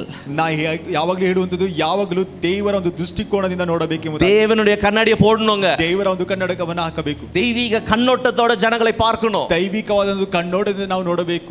Negative perceptions, negativity என்னதமா, those who see others negatively are the people who are with negativity. அதுதான் உண்மையான காரியம். ಇತರರನ್ನ ಒಂದು ತಪ್ಪಾಗಿ ನೋಡುವಂತವರು ತಮ್ಮಲ್ಲಿಯೇ ಒಂದು ತಪ್ಪುಗಳನ್ನು ಇಟ್ಟುಕೊಂಡವರಾಗಿ ಕಾಣಿಸುತ್ತಾರೆ. Amen, hallelujah. ಅದಲ್ಲ நம்ம ஜாக்கிரதை உள்ளவர்களாக இருக்க வேண்டும். ಆದ್ದರಿಂದ ನಾವು ತುಂಬಾ ಜಾಗೃತೆ ಉಳ್ಳವರಾಗಿ பேசுகிறவர்களை கர்த்தர் நியாயம் தீர்க்கின்றார். ಗುಣಗುಟ್ಟುವವರನ್ನ ದೇವರು ನ್ಯಾಯ ತೀರಿಸುತ್ತಾನೆ. fault finders, நெகட்டிவ் ஆட்டிட்யூட் இருக்கிறவங்க, ಯಾವಾಗಲೂ ತಪ್ಪುಗಳನ್ನ ಕಂಡುಹಿಡಿಯುವಂತವರನ್ನ, தங்களுடைய சுய இச்சைகளின்படி நடக்கிறவர்கள், ತಮ್ಮ ಒಂದು ದುರಾಶೆಗಳಿಂದ ನಡೆದುಕೊಳ್ಳುವ, மாம்சத்தின் இச்சைகளின்படி நடக்கிறவர்கள், ಮಾಂಸಿಕ ಒಂದು ಆಶೆಗಳು, அவங்களுக்கு என்ன தோணுதோ அதை செய்யணும், ತಮಗೆ ಏನು ತೋಚುತ್ತದೋ ಅದನ್ನೇ ಮಾಡಬೇಕು. கடைசியாக flattery for gain, ಲಾಭத்திற்காக மற்றவர்களை ஏமாத்துகிறவர்கள். ಕಡೆದಾಗಿ ನೋಡಬೇಕಿದ್ರೆ ಲಾಭಕ್ಕೋಸ್ಕರ ಇತರನ್ನ ಮೋಸಗೊಳಿಸುವಂತದ್ದು. தங்களையே மேன்மை பாராட்டுவார்களாம், ತಮ್ಮನ್ನೇ ಅವರು ಕೊಚ್ಚಿಕೊಳ್ಳುತ್ತಾರೆ. நான் இப்படி, நான் இது, அது இதுன்னு பேசுவாங்களாம். ನಾನು ಹೀಗೆ, ನಾನು ಹಾಗೆ ಎಂಬುದಾಗಿ ಮಾತನಾಡಿಕೊಳ್ಳುತ್ತಾರೆ. அது எதுக்குன்னா ஜனங்களை தங்கள் பக்கம் ஈர்ப்பதற்காக. ಅದು ಯಾವುದಕ್ಕೋಸ್ಕರ ಗೊತ್ತಾ?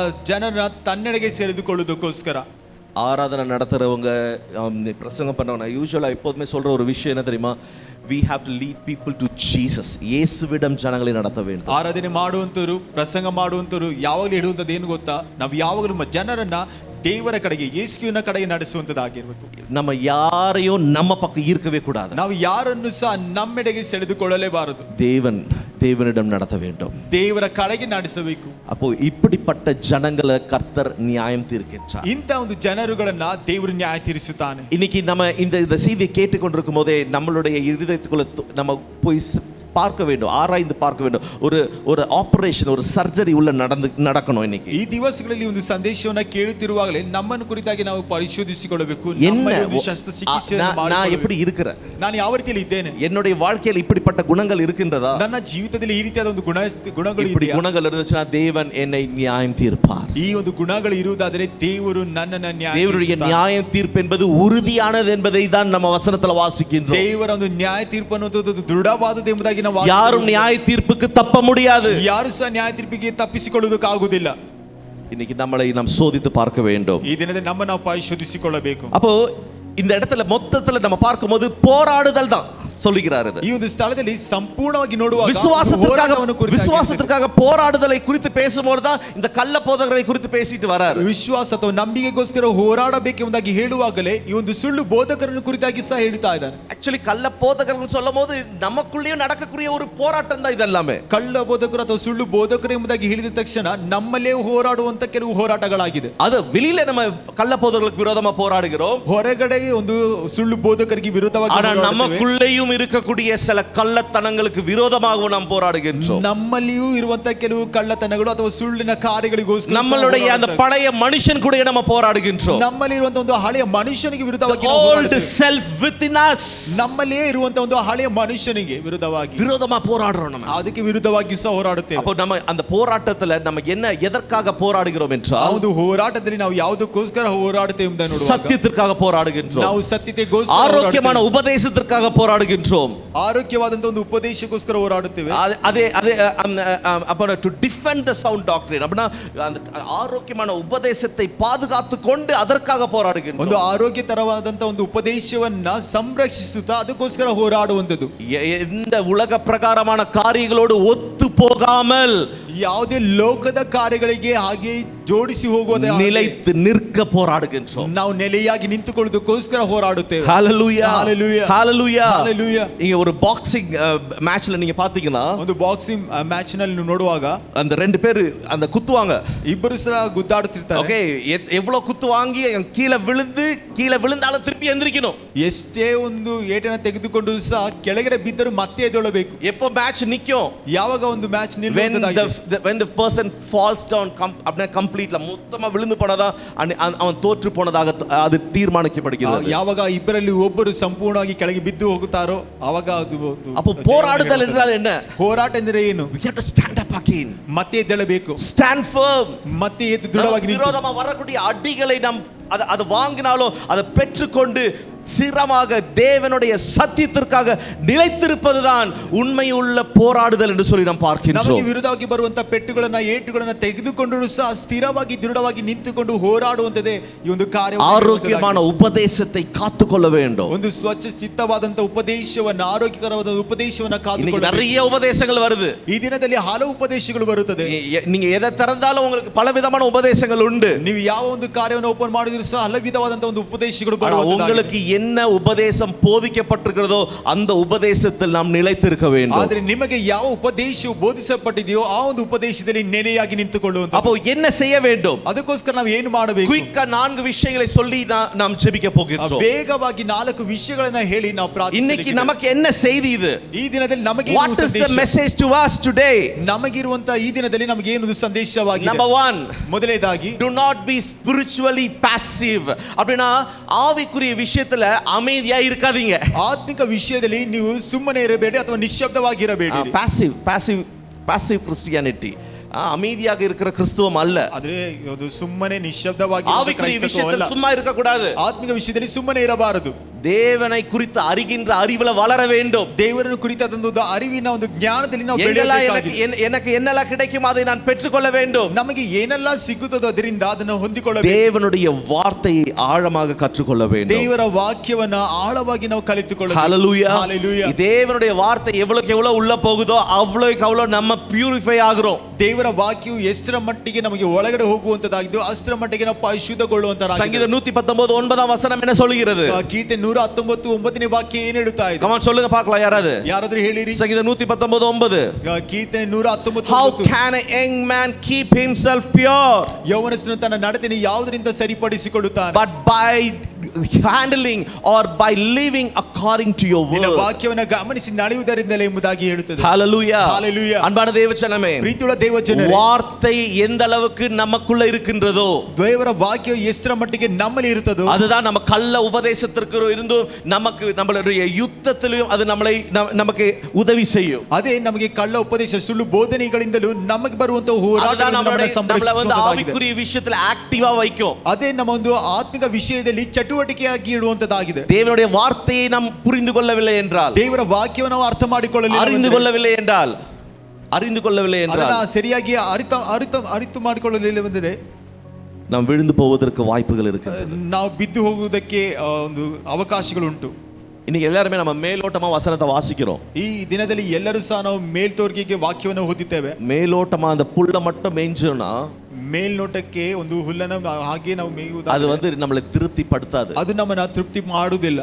ஆராய்ந்து பார்க்க வேண்டும். ನಾವು ಅದನ್ನ ಧ್ಯಾನಿಸಿ ನೋಡಬೇಕು. We have to go into the deeper knowledge of the word of God. ದೇವರ ವಾಕ್ಯದಲ್ಲಿ ಆಳವಾಗಿ ಅದನ್ನು நம்முடைய பெரியல் ஐசிஆர்எம் சபை தேவனுடைய வார்த்தையில் வளர வேண்டும். ನಮ್ಮ ಒಂದು ಬೆರಿಲ್ ಐಸಿಆರ್ಎಂ ಸಭೆಯು ದೇವರ ವಾಕ್ಯದಲ್ಲಿ ಬೆಳೆಯಬೇಕು. வசனத்திற்கு முக்கியத்துவம் கொடுக்கணும். ದೇವರ ವಾಕ್ಯಕ್ಕೆ ಮುಖ್ಯತ್ವವನ್ನು ஆழமாக படிக்க வேண்டும். ಅದನ್ನು ತುಂಬಾ ಧ್ಯಾನಿಸಬೇಕು ಆಳವಾಗಿ. யூசுவலா சொல்லுவேன், 5 கேள்விகளுக்கு ஒரு வசனத்தை வாசிக்கிறோம்னா, யார் சொன்னா, எதுக்காக சொன்னாங்க, ஏன் சொன்னாங்க, எப்படி சொன்னாங்க, இதுல என்ன நடந்துச்சு, ஆண்டவர் இந்த வார்த்தை மூலமாக என்கிட்ட என்ன பேசுறார் அப்படின்றதை ஆழமாக படிக்கக்கூடிய ஒரு தன்மை நமக்குள்ள ஏற்பட வேண்டும். ನಾವು ಯಾವಾಗ ಹೇಳುವಂತದುಂಟು, ವಾಕ್ಯವನ್ನು ಓದುವಾಗ ಯಾರು ಹೇಳಿದರು, ಹೇಗೆ ಹೇಳಿದರು, ಯಾವ ಸಮಯದಲ್ಲಿ ಹೇಳಿದರು, ಇದರಿಂದ ನನಗೇನು ಹೇಳುವಂತದ್ದಾಗಿದೆ ಎಂಬುದಾಗಿ ಎಲ್ಲವನ್ನ ಆಳವಾಗಿ ಧ್ಯಾನಿಸುವಂತ ಒಂದು ಧ್ಯಾನದಲ್ಲಿ ನಾವು ಇರಬೇಕು. பெரிய சபையினரை நற்குணசாலிகள் என்று சொன்னாங்க. ಬೇರೆಯ ಸಭೆಯವರನ್ನು ಅವರು ಸದ್ಗುಣಶಾಲಿಗಳು ಎಂದು ಹೇಳಿದರು. ಯಾಕೆ ಗೊತ್ತಾ? அவங்க வசனத்தை ஆராய்ந்து பார்த்தார்கள். ಅವರು ದೇವರ ವಾಕ್ಯವನ್ನು ಧ್ಯಾನಿಸಿದವರಾಗಿ ಪರಿಶೋಧಿಸಿ ನೋಡಿದವರಾಗಿ. இன்னைக்கு நான் போதிக்கிறேன்னா, இன்னைக்கு நான் போதிச்சது சரியா தப்பா, தேவனுடைய வார்த்தையை நீங்க ஆராய்ந்து பார்க்க வேண்டும். ಈ ದಿನದ ನಾನು ಬೋಧಿಸಿದೆ ಇದು ದೇವರ ವಾಕ್ಯದ ಪ್ರಕಾರ ಸರಿನಾ ತಪ್ಪಾ ಎಂಬುದಾಗಿ ನೀವು ಪರಿಶೋಧಿಸಿ ನೋಡಬೇಕು. Test every doctrine. ಎಲ್ಲ ಬೋಧನೆಗಳನ್ನು ಪರಿಶೋಧಿಸಿ ನೋಡಿರಿ. உபதேசங்களை சோதித்து பார்க்க வேண்டும். ಎಲ್ಲ ಉಪದೇಶಗಳನ್ನು ಪರಿಶೋಧಿಸಿ ನೋಡಿರಿ. சரியா தப்பா, discern the teachings. ಅದು ಸರಿಯಾದಂತ ತಪ್ಪಾದದ್ದು ಎಂಬಂತದಿಗೆ ನೀವು ಸ್ವಚ್ಛ ಚಿತ್ತವುಳ್ಳವರಾಗಿ ಅರಿತುಕೊಳ್ಳಬೇಕು. இன்னைக்கு சபை தேவனுடைய வார்த்தையில் வளர வேண்டும். ಈ ಒಂದು ದಿನದಲ್ಲಿ ಸಭೆಯು ದೇವರ ಒಂದು ಸನ್ನಿಧಿಯಲ್ಲಿ ದೇವರ ವಾಕ್ಯಕ್ಕೆ வார்த்தை தெரியலனா இன்னைக்கு நம்ம ஏமாற்றப்படுவோம். ದೇವರ ವಾಕ್ಯ ಇಲ್ಲದೆ ಹೋದರೆ ನಾವು ಮೋಸಗೊಳಿಸಲ್ಪಡುತ್ತೇವೆ. கள்ள உபதேசங்களுக்கு நேராக நடத்தப்படுவோம். ಸುಳ್ಳು ಬೋಧನೆಗೆ ನೇರವಾಗಿ ನಡೆಸಲ್ಪಡುತ್ತೇವೆ. அதனால் அன்பான தேவஜனமே, ಪ್ರೀತಿಯುಳ್ಳ ದೇವಜನರೇ, let us be spiritually active, not spiritually passive. ನಾವು ಆತ್ಮಿಕತೆಯಲ್ಲಿ ಚಟುವಟಿಕೆ ಉಳ್ಳವರಾಗಿ ಇರೋಣ, ಒಂದು ನಿಶ್ಶಬ್ದವರಾಗಿ ಸುಮ್ಮನೆ ಇರುವಂತ. இரண்டாவதாக, ಎರಡನೇದಾಗಿ, second thing that we have to do, ಎರಡನೇದಾಗಿ ನಾವು ಮಾಡಬೇಕಾದ ಕಾರ್ಯ நம்முடைய சபையின் பரிசுத்தத்தை காத்துக்கொள்ள வேண்டும். ನಮ್ಮ ಸಭೆಯ ಒಂದು ಪರಿಶುದ್ಧತೆಯನ್ನು we have to ಕಾದುಕೊಳ್ಳಬೇಕು. guard the purity of the church. ನಾವು ಸಭೆಯ ಒಂದು ಪರಿಶುದ್ಧತೆಯನ್ನು ಕಾದುಕೊಳ್ಳಬೇಕು. see, எல்லாத்துக்கூட ஒத்து போகிற சபை வந்து வளர்ச்சி உண்டாகாது. ಎಲ್ಲಾ ಒಂದು ಕಾರ್ಯಗಳಿಗೋಸ್ಕರ ಹಾಗೆ ಜೋಡಿಸಿಕೊಂಡು ಹೋಗುವಂತ ಸಭೆಗಳಲ್ಲಿ ಒಂದು ಬರುವುದಿಲ್ಲ. அது மற்றவங்களை மறுரூபப்படுத்தாது. ಅದು ಇತರನ್ನ ರೂಪಾಂತರಗೊಳಿಸುವುದಿಲ್ಲ. தப்புன்னு சொல்ற சபை வேண்டும். ತಪ್ಪನ್ನ ತಪ್ಪು ಎಂಬುದಾಗಿ ಹೇಳುವ வேதத்தின்படி இது தப்புனா தப்புதான். ಸತ್ಯವೇದದ ಪ್ರಕಾರ ಇದು ತಪ್ಪು ಎಂಬುದಾಗಿ ಹೇಳುವಾಗ ಅದು ತಪ್ಪೇ. Church should not get compromised to the worldly trends and worldly cultures. ಲೋಕದ ಕಾರ್ಯಗಳಿಗೂ ಲೋಕದ ಸಂಸ್ಕೃತಿಗಳಿಗೂ ಸಭೆಯು ಹಾಗೆ ಹೋಗಬಾರದು. சபையின் தலைவர்கள் இதில் ஜாக்கிரதை உள்ளவர்களாக இருக்க வேண்டும். ಸಭೆಯ ನಾಯಕತ್ವಗಳಲ್ಲಿ ಜಾಗ್ರತೆ ಉಳ್ಳವರಾಗಿ, உபதேசங்கள் காக்கப்பட வேண்டும். ಬೋಧನೆಗಳು ಅದು ಕಾದುಕೊಳ್ಳಪಡಬೇಕು. பாவம் வந்து it should not be normalized. ಒಂದು ಪಾಪವನ್ನ ಸಾಮಾನ್ಯವಾಗಿ ತೆಗೆದುಕೊಳ್ಳಬಾರದು. இதெல்லாம் சாதாரணம் தான். ಇದೆಲ್ಲ ಸಾಧಾರಣವಾದದ್ದು. இதெல்லாம் உலகத்தில் நடக்கிறது தானே. ಇದೆಲ್ಲ ಲೋಕದಲ್ಲಿ ನಡೆಯುವಂತದೇ ಅಲ್ವಾ? அப்படின்னு நார்மலைஸ் பண்ணிட கூடாது. ಅದನ್ನ ಹಾಗೆ ಸ್ವಾಭಾವಿಕವಾಗಿ ತೆಗೆದುಕೊಳ್ಳಬಾರದು. அதுதான் சபை அதை வந்து பரிசுத்தத்தை வந்து ரொம்ப ஜாக்கிரதையோட பாதுகாக்க வேண்டும். ಆದ್ದರಿಂದಲೇ ಸಭೆಯು ಪರಿಶುದ್ಧತೆಯನ್ನು ತುಂಬಾ ಜಾಗೃತಿ ಉಳ್ಳವರಾಗಿ ನೋಡಿಕೊಳ್ಳಬೇಕು. இங்க உலகம் வந்து எல்லாத்துக்கூட ஒத்து போகுது. ಈ ಲೋಕವು ಎಲ್ಲದಕ್ಕೂ ಸಹ ಹಾಗೆ The culture of Bible is just opposite to the worldly culture. ಆದರೆ ಲೋಕದ ಒಂದು ಸಂಸ್ಕೃತಿಗೆ ವಿರುದ್ಧವಾಗಿನೇ ಯಾವಾಗಲೂ ದೇವರ ಒಂದು ಸಂಸ್ಕೃತಿ ಇರುವಂತದ್ದಾಗಿದೆ. Hallelujah. Hallelujah. அன்பான தேவ ஜனமே, ಪ್ರೀತಿಯುಳ್ಳ ದೇವ ಜನರೇ, எனக்கு தெரியும் யாருக்கும் ஹalleluya வராது, praise the Lord வராது. ஏன்னா இது வந்து ஒரு இட்ஸ் ஒரு strong message, I know that. But இந்த வார்த்தை உங்களுக்குள்ள போக வேண்டும் என்பதுதான் நான் ಜೆಬಿಕಿಂಟ್ರೇನ್. ನಮಗೆ ಗೊತ್ತುಂಟು ಇದರಲ್ಲಿ ಯಾರಿಗೂ ಸಹ ಹಲ್ಲೆಲೂಯ ಆಮೆನ್ ಎಂಬುದಾಗಿ ಬರುವುದಿಲ್ಲ. ಯಾಕೆಂದ್ರೆ ಇದು ತುಂಬಾ ಒಂದು ಬಲವಾದಂತ ಒಂದು ದೃಢವಾದಂತ ಒಂದು ಸತ್ಯವಾಗಿದೆ. ಎಲ್ಲರೂ ಆಳವಾಗಿ ನಾವು ಸಭೆயின் பரிசுத்தத்திற்கு நாம் பொறுப்பாளிகள். ನಾವು ಸಭೆಯ ಒಂದು ಪರಿಶುದ್ಧತೆಗಳಿಗೆ ಜವಾಬ್ದಾರಿಗಳಾಗಿದ್ದೇವೆ. we have to guard the purity of the church. ನಾವು ಸಭೆಯ ಒಂದು ಪರಿಶುದ್ಧತೆಯನ್ನು ಕಾದುಕೊಳ್ಳಬೇಕು. ತಪ್ಪುನ ತಪ್ಪನ್ನು சொல்லணும். ತಪ್ಪು ಎಂಬುದಾಗಿ ಹೇಳುವಾಗ ಅದನ್ನು ತಪ್ಪು சரியான விதத்துல சொல்லணும். ಅದನ್ನು ಸರಿಯಾದ ವಿಧದಲ್ಲಿ ಹೇಳಬೇಕು. பெருமையில சொல்லக்கூடாது. ಒಂದು ಹೆಮ್ಮೆತನದಿಂದ ಹೇಳಬಾರದು. கலகத்துல சொல்லக்கூடாது. ಕಲಹದಿಂದ ಹೇಳಬಾರದು. தெய்வீக அன்போட அதை நம்ம பெருமாற வேண்டும். ದೈವಿಕ ಒಂದು ಪ್ರೀತಿಯಿಂದ ಅದನ್ನ ಸರಿಪಡಿಸಿಕೊಳ್ಳಬೇಕು. ஹalleluya. ஹalleluya. எதை சொல்லணும் அதை நம்ம சொல்லி ஆக வேண்டும். ಯಾವುದನ್ನ ಹೇಗೆ ಹೇಳಬೇಕು ಅದನ್ನ ಹೇಳಬೇಕಾಗಿದೆ. So let us raise to the standards of the Bible. வேதத்தின் தரத்திற்கு எழும்புவோம். ದೇವರ ಸತ್ಯವೇದದ ಒಂದು ಮಟ್ಟಕ್ಕೆ ನಾವು ಎದ್ದೇಳುವಂತರಾಗಿರಬೇಕು. ಮೂರನೇದಾಗಿ let us examine our heart. நம்மளுடைய இருதயத்தை நம்ம சோதித்து பார்க்க வேண்டும். ನಮ್ಮ ಒಂದು ಹೃದಯವನ್ನೇ ನಾವು ಪರಿಶೋಧಿಸಿಕೊಳ್ಳಬೇಕು. என்ன தெரியுமா, நம்ம வந்து மற்றவர்களை பார்ப்பதற்கு முன்பாக நம்ம யாரை பார்க்கணும்னா என்ன பார்க்கணும்? ನಾವು ಇತರರನ್ನ ನೋಡೋದಕ್ಕಿಂತ ಮುಂಚಿತವಾಗಿ ನಾವು ಏನು ಮಾಡಬೇಕಂದ್ರೆ ನಾವು ನೋಡಿಕೊಳ್ಳಬೇಕು. நமக்குள்ளே வந்து ஒத்து போயிடக்கூடாது. ನಮ್ಮಲ್ಲಿಯೇ ನಾವು ಹಾಗೆ ಹೊಂದಾಣಿಕೆಯಲ್ಲಿ ಹೋಗಬಾರದು. நம்ம கிட்ட நம்ம கேட்கணும் சில கேள்விகளை நம்ம கேட்கணும். ನಮ್ಮಲ್ಲಿಯೇ ಕೆಲವು ಪ್ರಶ್ನೆಗಳನ್ನು ನಾವು ಕೇಳಿಕೊಳ್ಳಬೇಕು. நான் சத்தியத்துல நடக்கிறேனா? ನಾವು ಸತ್ಯದಲ್ಲಿ ನಡೀತಾ ಇದ್ದೇನಾ? சத்தியத்திற்கு நிற்கிறேனா? ಸತ್ಯಕ್ಕೆ ನಿಂತುಕೊಳ್ಳುತ್ತಾ ಇದ್ದೇನಾ? சத்தியத்தின்படி செய்கிறேனா? ಸತ್ಯದ ಪ್ರಕಾರ ನಾನು ನಡೀತಾ ಇದ್ದೇನಾ? சத்தியமானதை பேசுகிறேனா? ಸತ್ಯವಾದದ್ದನ್ನು ಮಾತನಾಡುತ್ತಾ உண்மையை பேசுகிறேனா? ಒಂದು ನಿಜವನ್ನ ಮಾತನಾಡ್ತಾ ಇದ್ದೇನಾ? என்ன செக் பண்ணி பார்க்கணும். ಇದೆಲ್ಲವನ್ನ ನಾವು ಪರಿಶೋಧಿಸಿಕೊಳ್ಳಬೇಕು. நம்ம வந்து நம்மளை குறித்து சோதிக்கிறது கிடையாது, நம்ம மற்றவங்கள தான் பார்க்கிறோம். ಈ ದಿನದಲ್ಲಿ ನಮ್ಮನ್ನು ಕುರಿತಾಗಿ ನಾವು ಶೋಧಿಸಿಕೊಳ್ಳುವುದಿಲ್ಲ, ಇತರನ ಕುರಿತಾಗಿ ನಾವು ಮಾತನಾಡುತ್ತೇವೆ. Every day night before you go to bed, நீங்க உறங்க செல்லும் போது இன்னைக்கு நான் என்ன ಪ್ರತಿದಿನವೂ ನೀವು ನಿದ್ರಿಸುವುದಕ್ಕೆ ಹೋಗೋದಕ್ಕೆ ಮುಂಚಿತವಾಗಿ ಇದನ್ನ ನಾನು ಏನು ಮಾತನಾಡಿದೆ, என் வார்த்தைகள் எப்படி இருந்துச்சு, ನನ್ನ ಮಾತುಗಳು ಯಾವ ರೀತಿಯಲ್ಲಿ ಇತ್ತು, என்னோட எண்ணங்கள் எப்படி இருந்துச்சு, ನನ್ನ ಒಂದು ಆಲೋಚನೆಗಳು ಯಾವ என்னோட செயல்கள் எப்படி இருந்துச்சு, ನನ್ನ ಕ್ರಿಯೆಗಳು ಯಾವ ರೀತಿಯಲ್ಲಿ ಇತ್ತು, தேவனுக்கு பிரியமானதாக இருந்துச்சா, ದೇವರಿಗೆ ಪ್ರಿಯವಾದದಾಗಿತ್ತ, பெருமை இருந்துச்சா, ನನ್ನಲ್ಲಿ ಹೆಮ್ಮೆ பேராசை இருந்துச்சா, ಒಂದು ಹೊಟ್ಟೆಗೆ கலகம் இருந்துச்சா, ಒಂದು ಕಲಹವಿತ್ತ, ಚೆಕ್ பண்ணி பார்க்கணும். ನಮ್ಮನ್ನ ಪರಿಶೋಧಿಸಿಕೊಳ್ಳಬೇಕು. ஒரு ಚೆಕ್ மீட்டர் இருக்கணும். ಒಂದು ಯಾವಾಗಲೂ ಒಂದು ಪರಿಶೋಧಿಸಿ என்ன ಲೆವೆಲ್ಸ್ல இருந்துச்சு, ಯಾವ ಒಂದು ಹಂತದಲ್ಲಿ ಇದೆ. அப்படியே நம்ம விட்டுட்டோம்னு நினைச்சுக்கோங்களேன், ನಾವು ಹಾಗೆ ಅದನ್ನ ಬಿಟ್ಟು ಬಿಟ್ರೆ அப்படியே போயிடுவோம். ಅದು ಹಾಗೆ ಹೊರಟು ಹೋಗುತ್ತದೆ, அப்படியே வழி விட்டு போயிடுவோம், ಹಾಗೆ ದಾರಿಯನ್ನು ಬಿಟ್ಟು ಹೋಗುತ್ತೇವೆ. செக் பாயிண்ட் வைக்கணுங்க. நம்ம ಇಲ್ಲಿ ಒಂದು ಚೆಕ್ ಪಾಯಿಂಟ್ ಅನ್ನ ಒಂದು ಪರಿಶೋಧಿಸಿಕೊಳ್ಳುವಂತ நம்மளை சோதித்து பார்க்க வேண்டிய ஒரு இடத்தை நம்ம வைக்க வேண்டும். ನಮ್ಮನ್ನ ಶೋಧಿಸಿಕೊಳ್ಳುವಂತ ಒಂದು ಸ್ಥಳವನ್ನು ನಾವು ಇಟ್ಟುಕೊಳ್ಳಬೇಕು. ನಾಲ್ಕನೇದಾಗಿ let us stay rooted in truth and grace. தேவனுடைய சத்தியத்திலும் கிருபையிலும் நாம் நிலைத்திருக்க வேண்டும். ದೇವರ ಒಂದು ಸತ್ಯದಲ್ಲಿಯೂ ಕೃಪೆಯಲ್ಲಿಯೂ ನಾವು ನೆಲೆಯಾಗಿರಬೇಕು. truth without grace is harsh. அப்படின்னா சத்தியம், கிருபை இல்லாத சத்தியம் அது மிகவும் அது வந்து ஆபத்தானது என்று சொல்லப்படுகிறது.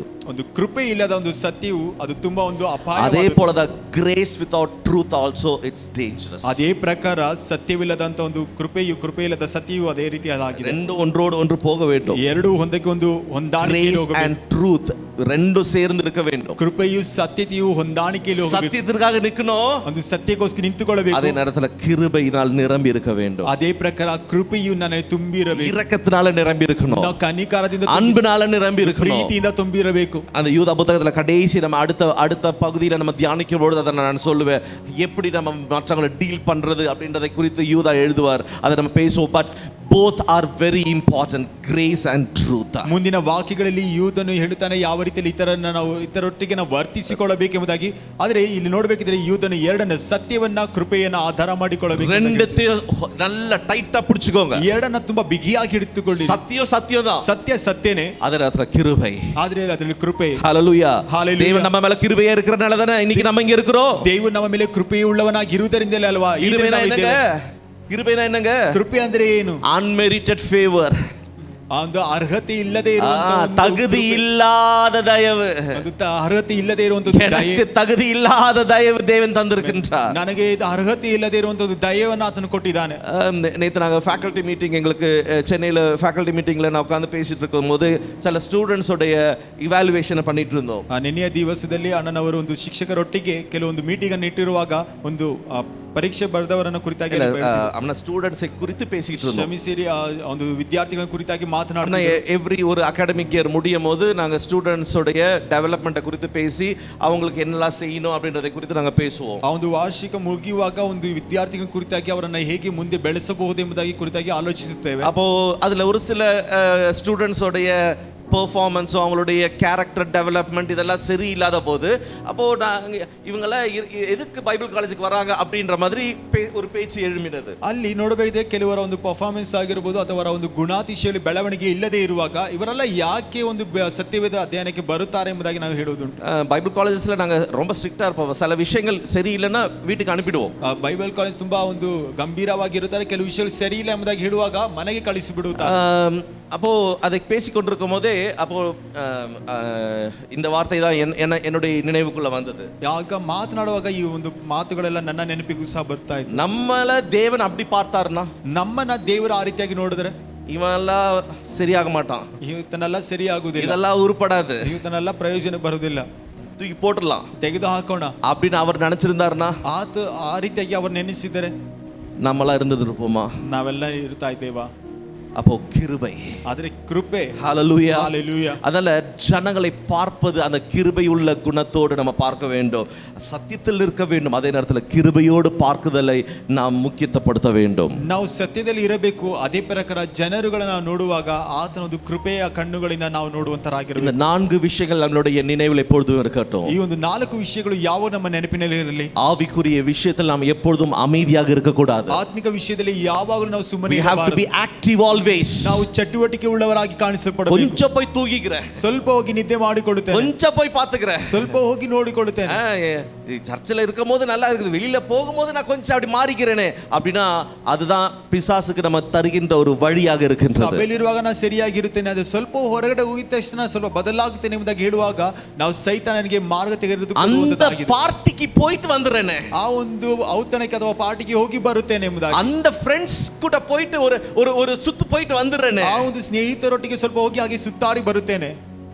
ಇದೆಲ್ಲ ಸ್ಪಿರಿಚುವಲಿ ಪ್ಯಾಸಿವ್ ಎಕ್ಸ್ಪೀರಿಯನ್ಸಸ್. ಇದು ಎಲ್ಲವೂ ಒಂದು ಆತ್ಮಿಕತೆಯಲ್ಲಿ ನಿಶ್ಶಬ್ದವಾಗಿ ಹೋಗುವುದಕ್ಕಿರುವಂತಹ ಒಂದು ಕಾರ್ಯಗಳಾಗಿದೆ. சபையின் பரிசுத்தத்தை காத்துக்கொள்ள வேண்டும். ಸಭೆಯು ಪರಿಶುದ್ಧತೆಯನ್ನು ಕಾದುಕೊಳ್ಳಬೇಕು. நம்மளுடைய இருதயத்தை எப்பொழுதும் நாம் பரிசோதித்து பார்த்து கொண்டே இருக்க வேண்டும். ನಮ್ಮ ಹೃದಯವನ್ನು ಯಾವಾಗಲೂ ಪರಿಶೋಧಿಸಿಕೊಳ್ಳುತ್ತಾರೆ ಇರಬೇಕು. We have to stay rooted in grace and truth. கிருபையிலும் சத்தியத்திலும் நிலைத்திருக்க வேண்டும். ನಾವು ಕೃಪೆಯಲ್ಲಿಯೂ ಸತ್ಯತೆಯಲ್ಲಿಯೂ ನೆಲೆಯುಳ್ಳವರಾಗಿರಬೇಕು. அப்படி நம்ம இருக்கிற இடத்துல எழும்பி நிற்கலாமா? ನಾವು ಆಗಿರುವಂತ ಸ್ಥಳದಲ್ಲಿ ಎದ್ದು ನಿಂತುಕೊಳ್ಳೋಣ. தேவனுடைய கரத்தில் நம்மளை ஒப்பு கொடுத்தவர்களாக, ದೇವರ ಕಾರ್ಯಗಳನ್ನು ನಾವು ಒಪ್ಪಿಸಿಕೊಟ್ಟವರಾಗಿ இன்னைக்கு நம்மளுடைய வாழ்க்கையை நாம் சோதித்து பார்க்கலாம். ಈ ದಿನದಲ್ಲಿ ನಮ್ಮ ಒಂದು ಜೀವಿತವನ್ನು ನಾವು ಪರಿಶೋಧಿಸಿಕೊಳ್ಳೋಣ. ஒரு செக் பாயிண்ட் இன்னைக்கு நம்ம பார்க்கலாமா? ಈ ಒಂದು ಸ್ಥಳದಲ್ಲಿ ನಮ್ಮನ್ನು ಪರಿಶೋಧಿಸಿಕೊಳ್ಳುವಂತ ಒಂದು ಸ್ಥಳವಾಗಿ ಇಟ್ಟು நம்ம வாழ்கின்ற காலம் எப்படி இருக்குது தெரியுமா? ನಾವು ಜೀವಿಸುತ್ತಿರುವಂತ ಕಾಲ ಯಾವ ರೀತಿ ಇದೆ ಗೊತ್ತಾ? இன்னைக்கு சத்தியம் கலப்படமாக்கப்பட்டு கொண்டிருக்கின்ற காலத்தில் வாழ்ந்து கொண்டிருக்கின்றோம். ಈ ಒಂದು ದಿವಸಗಳಲ್ಲಿ ಸತ್ಯವು ಕಲಬೆರಕೆಗೆ ಆಗುತ್ತಿರುವಂತ we live in a time when where the truth is diluted. அப்படினா சத்தியம் அப்படியே கலப்படமாகிட்டே இருக்குது. ನಾವು ಇರುವಂತ ಒಂದು ಕಾಲಗಳು ಸತ್ಯವನ್ನ ಹಾಗೆ ಕಲಬೆರಕೆ ಮಾಡುವಂತ ಒಂದು ಕಾಲಗಳಾಗಿ பாவம் சாதாரணமாக மாறிக்கொண்டிருக்கிறது. எல்லாம் சாதாரணம், பாவம் நார்மலைஸ் ஆயிட்டு இருக்குது. ಪಾಪವು ಸಾಧಾರಣವಾಗಿ ಕಾಣಿಸಲ್ಪಡುತ್ತದೆ, ಪಾಪವು ಒಂದು ಸಾಮಾನ್ಯವಾಗಿ ನೋಡುವಂತ ಒಂದು சபைகள் இன்னைக்கு அதற்கும் ஓகே, இதுவும் பரவாயில்ல அதுவும் பரவாயில்ல எல்லாம் இருக்கட்டும் இதெல்லாம் ஒண்ணுதான் அப்படின்னு சொல்லி இருக்கக்கூடிய ஒரு காலத்தில் வாழ்ந்து கொண்டிருக்கிறோம். ಸಭೆಯು ಇದು ಪರವಾಗಿಲ್ಲ ಅದು ಪರವಾಗಿಲ್ಲ ಎಲ್ಲ ಓಕೆ ಎಂಬುದಾಗಿ ಹೇಳುವಂತ ಒಂದು ಕಾಲಮಾನಗಳಲ್ಲಿ ನಾವು ಇದ್ದೇವೆ. ஆனா இன்னைக்கு ஆண்டவர் நமக்கு தருகின்ற செய்தி என்னவென்றால், ಆದರೆ ಈ ದಿನದಲ್ಲಿ ದೇವರು ನಮಗೆ ಕೊಡುವಂತ ಒಂದು ಸಂದೇಶ, விசுவாசத்திற்காக போராட வேண்டும், ನಂಬಿಕೆಗೋಸ್ಕರ ಹೋರಾಡಬೇಕು, நிலைத்து நிற்க வேண்டும். வேண்டும். ನೀವು ದೃಢವಾಗಿ Let us ನಿಂತುಕೊಳ್ಳಬೇಕು. stand firm. ನಾವೆಲ್ಲರೂ ದೃಢವಾಗಿ ನಿಂತುಕೊಳ್ಳೋಣ. Contend for the faith. ஆண்டவர் நான் தந்த அந்த விலையேறப்பட்ட விசுவாசத்திற்காக போராட வேண்டும். ದೇವರು ಕೊಟ್ಟಂತ ಒಂದು ಬೆಲೆ ಕಟ್ಟಲಿಕ್ಕಾಗದೇ ಇರುವಂತ ಒಂದು ನಂಬಿಕೆಗೆ ಹೋರಾಡಬೇಕು. Hallelujah. Hallelujah. Hallelujah. Hallelujah. Today the question இன்னைக்கு இருக்க கேள்வி என்ன தெரியுமா? ಈ ದಿನದಲ್ಲಿ ಇರುವಂತ ಒಂದು ದೊಡ್ಡ ಪ್ರಶ್ನೆ ಏನು ಗೊತ್ತಾ? Are you a part of the church? நீ ஒரு சபையின் பாகமா? ನೀವು ಒಂದು ಸಭೆಯ ಒಂದು ಭಾಗವಾಗಿದೆಯಾ? அது ஒரு முக்கியமானதா இல்ல சத்தியத்திற்கு நிற்கின்றோமா என்பது ஒரு முக்கியமானதா? ಅದು ಮುಖ್ಯವಾದದಾ ಇಲ್ಲ ಒಂದು ಸತ್ಯತೆಗೆ ನಿಂತುಕೊಳ್ಳುವಂತರಾಗಿದೆಯಾ? ஹalleluya. இன்னைக்கு ஆண்டவர் நம்மளோடு பேசிக் கொண்டிருக்கின்றார். ಈ ದಿನದಲ್ಲಿ ದೇವನ ಮಟ್ಟಿಗೆ ಮಾತನಾಡುತ್ತಿದ್ದಾನೆ. சத்தியத்தை விட்டு விலகி போயிருக்கிறீர்களா? ಸತ್ಯವನ್ನು ಬಿಟ್ಟು ನೀವು ಬೇರೆ ಹೋಗಿದ್ದೀರಾ? ஹalleluya. ஒரு காலத்துல வைராக்கியத்தோடு இருந்தேன் பிரதர். ಒಂದು ಕಾಲದಲ್ಲಿ ವೈರಾಗ್ಯದಿಂದ ಇದ್ದೆ ಬ್ರದರ್. அந்த காலத்துல நான் இப்படி செய்த ஊழியம் செய்த ஜெபம் செய்த இதெல்லாம் செய்த பிரதர் அப்படினு சொல்றீங்களா? ಆ ಕಾಲದಲ್ಲಿ ಈ ರೀತಿಯಾಗಿ ಮಾಡಿದೆ ಆ ರೀತಿಯಾಗಿ ಮಾಡಿದೆ ಪ್ರಾರ್ಥನೆ ಎಲ್ಲ ಮಾಡಿದೆ. ஆனா இன்னைக்கு என்னால அது செய்ய முடியல. ಆದ್ರೆ ಈ ದಿವಸದಲ್ಲಿ ಅದನ್ನ ಮಾಡಲಿಕ್ಕೆ ಆಗುತ್ತಾ ಇಲ್ಲ. இன்னைக்கு ஆண்டவரிடம் திரும்ப return to God today. ಆ ರೀತಿಯಾಗಿ ಹೇಳುವುದಾದರೆ ಈ ದಿನದಲ್ಲಿ ದೇವರ ಕಡೆಗೆ ತಿರುಗಿಕೊಳ್ಳಿ. ಎಲ್ಲ கண்களும் மூடி இருக்கட்டும். All the eyes be closed. ಎಲ್ಲರ ಕಣ್ಣುಗಳು ಮುಚ್ಚಲ್ಪಟ್ಟದಾಗಿರಲಿ. உங்களை கர்த்தருடைய கரத்துல ஒப்பு கொடுத்தவர்களாக ஜெபம் பண்ணுங்க. ನಿಮ್ಮನ್ನ ಕರ್ತನ ಕರಗಳಲ್ಲಿ ಒಪ್ಪಿಸಿಕೊಟ್ಟವರಾಗಿ return to God today. இன்னைக்கு ஆண்டவரிடம் திரும்புங்க. ಈ ದಿವಸ ದೇವರ ಕಡೆಗೆ ತಿರುಗಿಕೊಳ್ಳಿರಿ. repent of the hidden sins. தெரியாம செய்யக்கூடிய இல்லடா நம்மளோட மறைவாக செய்யக்கூடிய பாவங்களுக்காக மனம் திரும்புங்கள். ಒಂದು ಮರೆಯಾಗಿರುವಂತ ಒಂದು ಪಾಪಗಳಿಗೆ ಒಂದು ನೋಡಿ ಮಾಡುವಂತ ಪಾಪಗಳಿಗೆ ಇರುವಂತ ಕಾರ್ಯದಲ್ಲಿ ಒಂದು ಮಾನಸಾಂತರ தேவனுடைய வார்த்தைக்கு நேராக உங்களுடைய வாழ்க்கையை அலைன் பண்ணுங்க. ದೇವರ ವಾಕ್ಯಕ್ಕೆ ನೇರವಾಗಿ ನಿಮ್ಮ ಒಂದು ಜೀವನವನ್ನ ಸರಿಪಡಿಸಿಕೊಳ್ಳಿರಿ. ஹalleluya. Hallelujah. இன்னைக்கு ஆவிக்குரிய விஷயத்துல அமைதி ஆயிட்டீங்களா? ಈ ದಿವಸದಲ್ಲಿ ಆತ್ಮಿಕ ವಿಷಯದಲ್ಲಿ ನೀವು ಸುಮ್ಮನಾಗಿ ಬಿಟ್ಟಿರಾ? எதுக்கு நான் பாட்டுக்கு அமைதியா இருந்துட்டு போறேனே?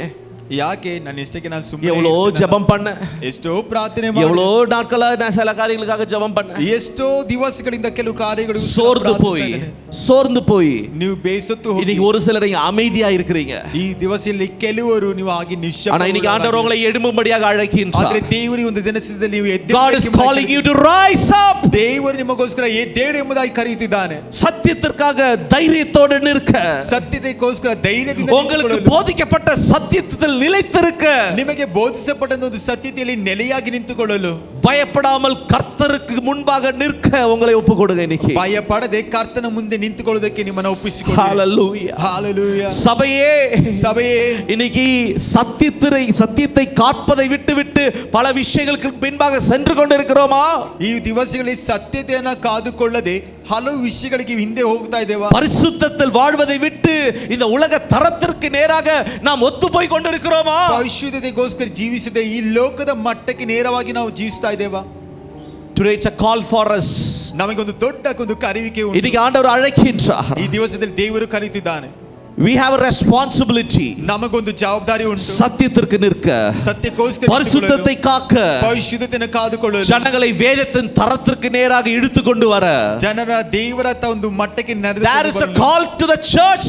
ನಮಗೆ ಒಂದು ಸಭೆಗೆ ಒಂದು ಕರೆಯುವಿಕೆ ಉಂಟು. விசுவாசத்துக்காக போராடலன்னு நினைச்சுக்கோங்களேன். ನಂಬಿಕೆಗೋಸ್ಕರ ಹೋರಾಡಲಿಲ್ಲವಾದರೆ, விசுவாசத்துக்காக போராடலனா, ನಂಬಿಕೆಗೋಸ್ಕರ ಹೋದರೆ அப்படியே நம்ம விசுவாசத்துல ஒத்து போயிடுவோங்க. ಹಾಗೆ ನಾವು ಅವಿಶ್ವಾಸದಲ್ಲಿ ಹಾಗೆ ಹೊರಟು ಹೋಗುತ್ತೇವೆ. இன்னைக்கு சத்தியத்தை நம்ம நிராகரித்தோம் என்றால், ಈ ದಿವಸದಲ್ಲಿ ಸತ್ಯವನ್ನು ನಿರಾಕರಿಸುವುದಾದರೆ தவறுகள் பலதும் நமக்குள் வந்துவிடும். ಒಂದು ತಪ್ಪುಗಳು ಹಲವು ನಮ್ಮಲ್ಲಿಯೂ ಸಹ ಬರುವಂತದಾಗಿದೆ. இன்னைக்கு நம்மள ஒப்பு கொடுக்கலாமா?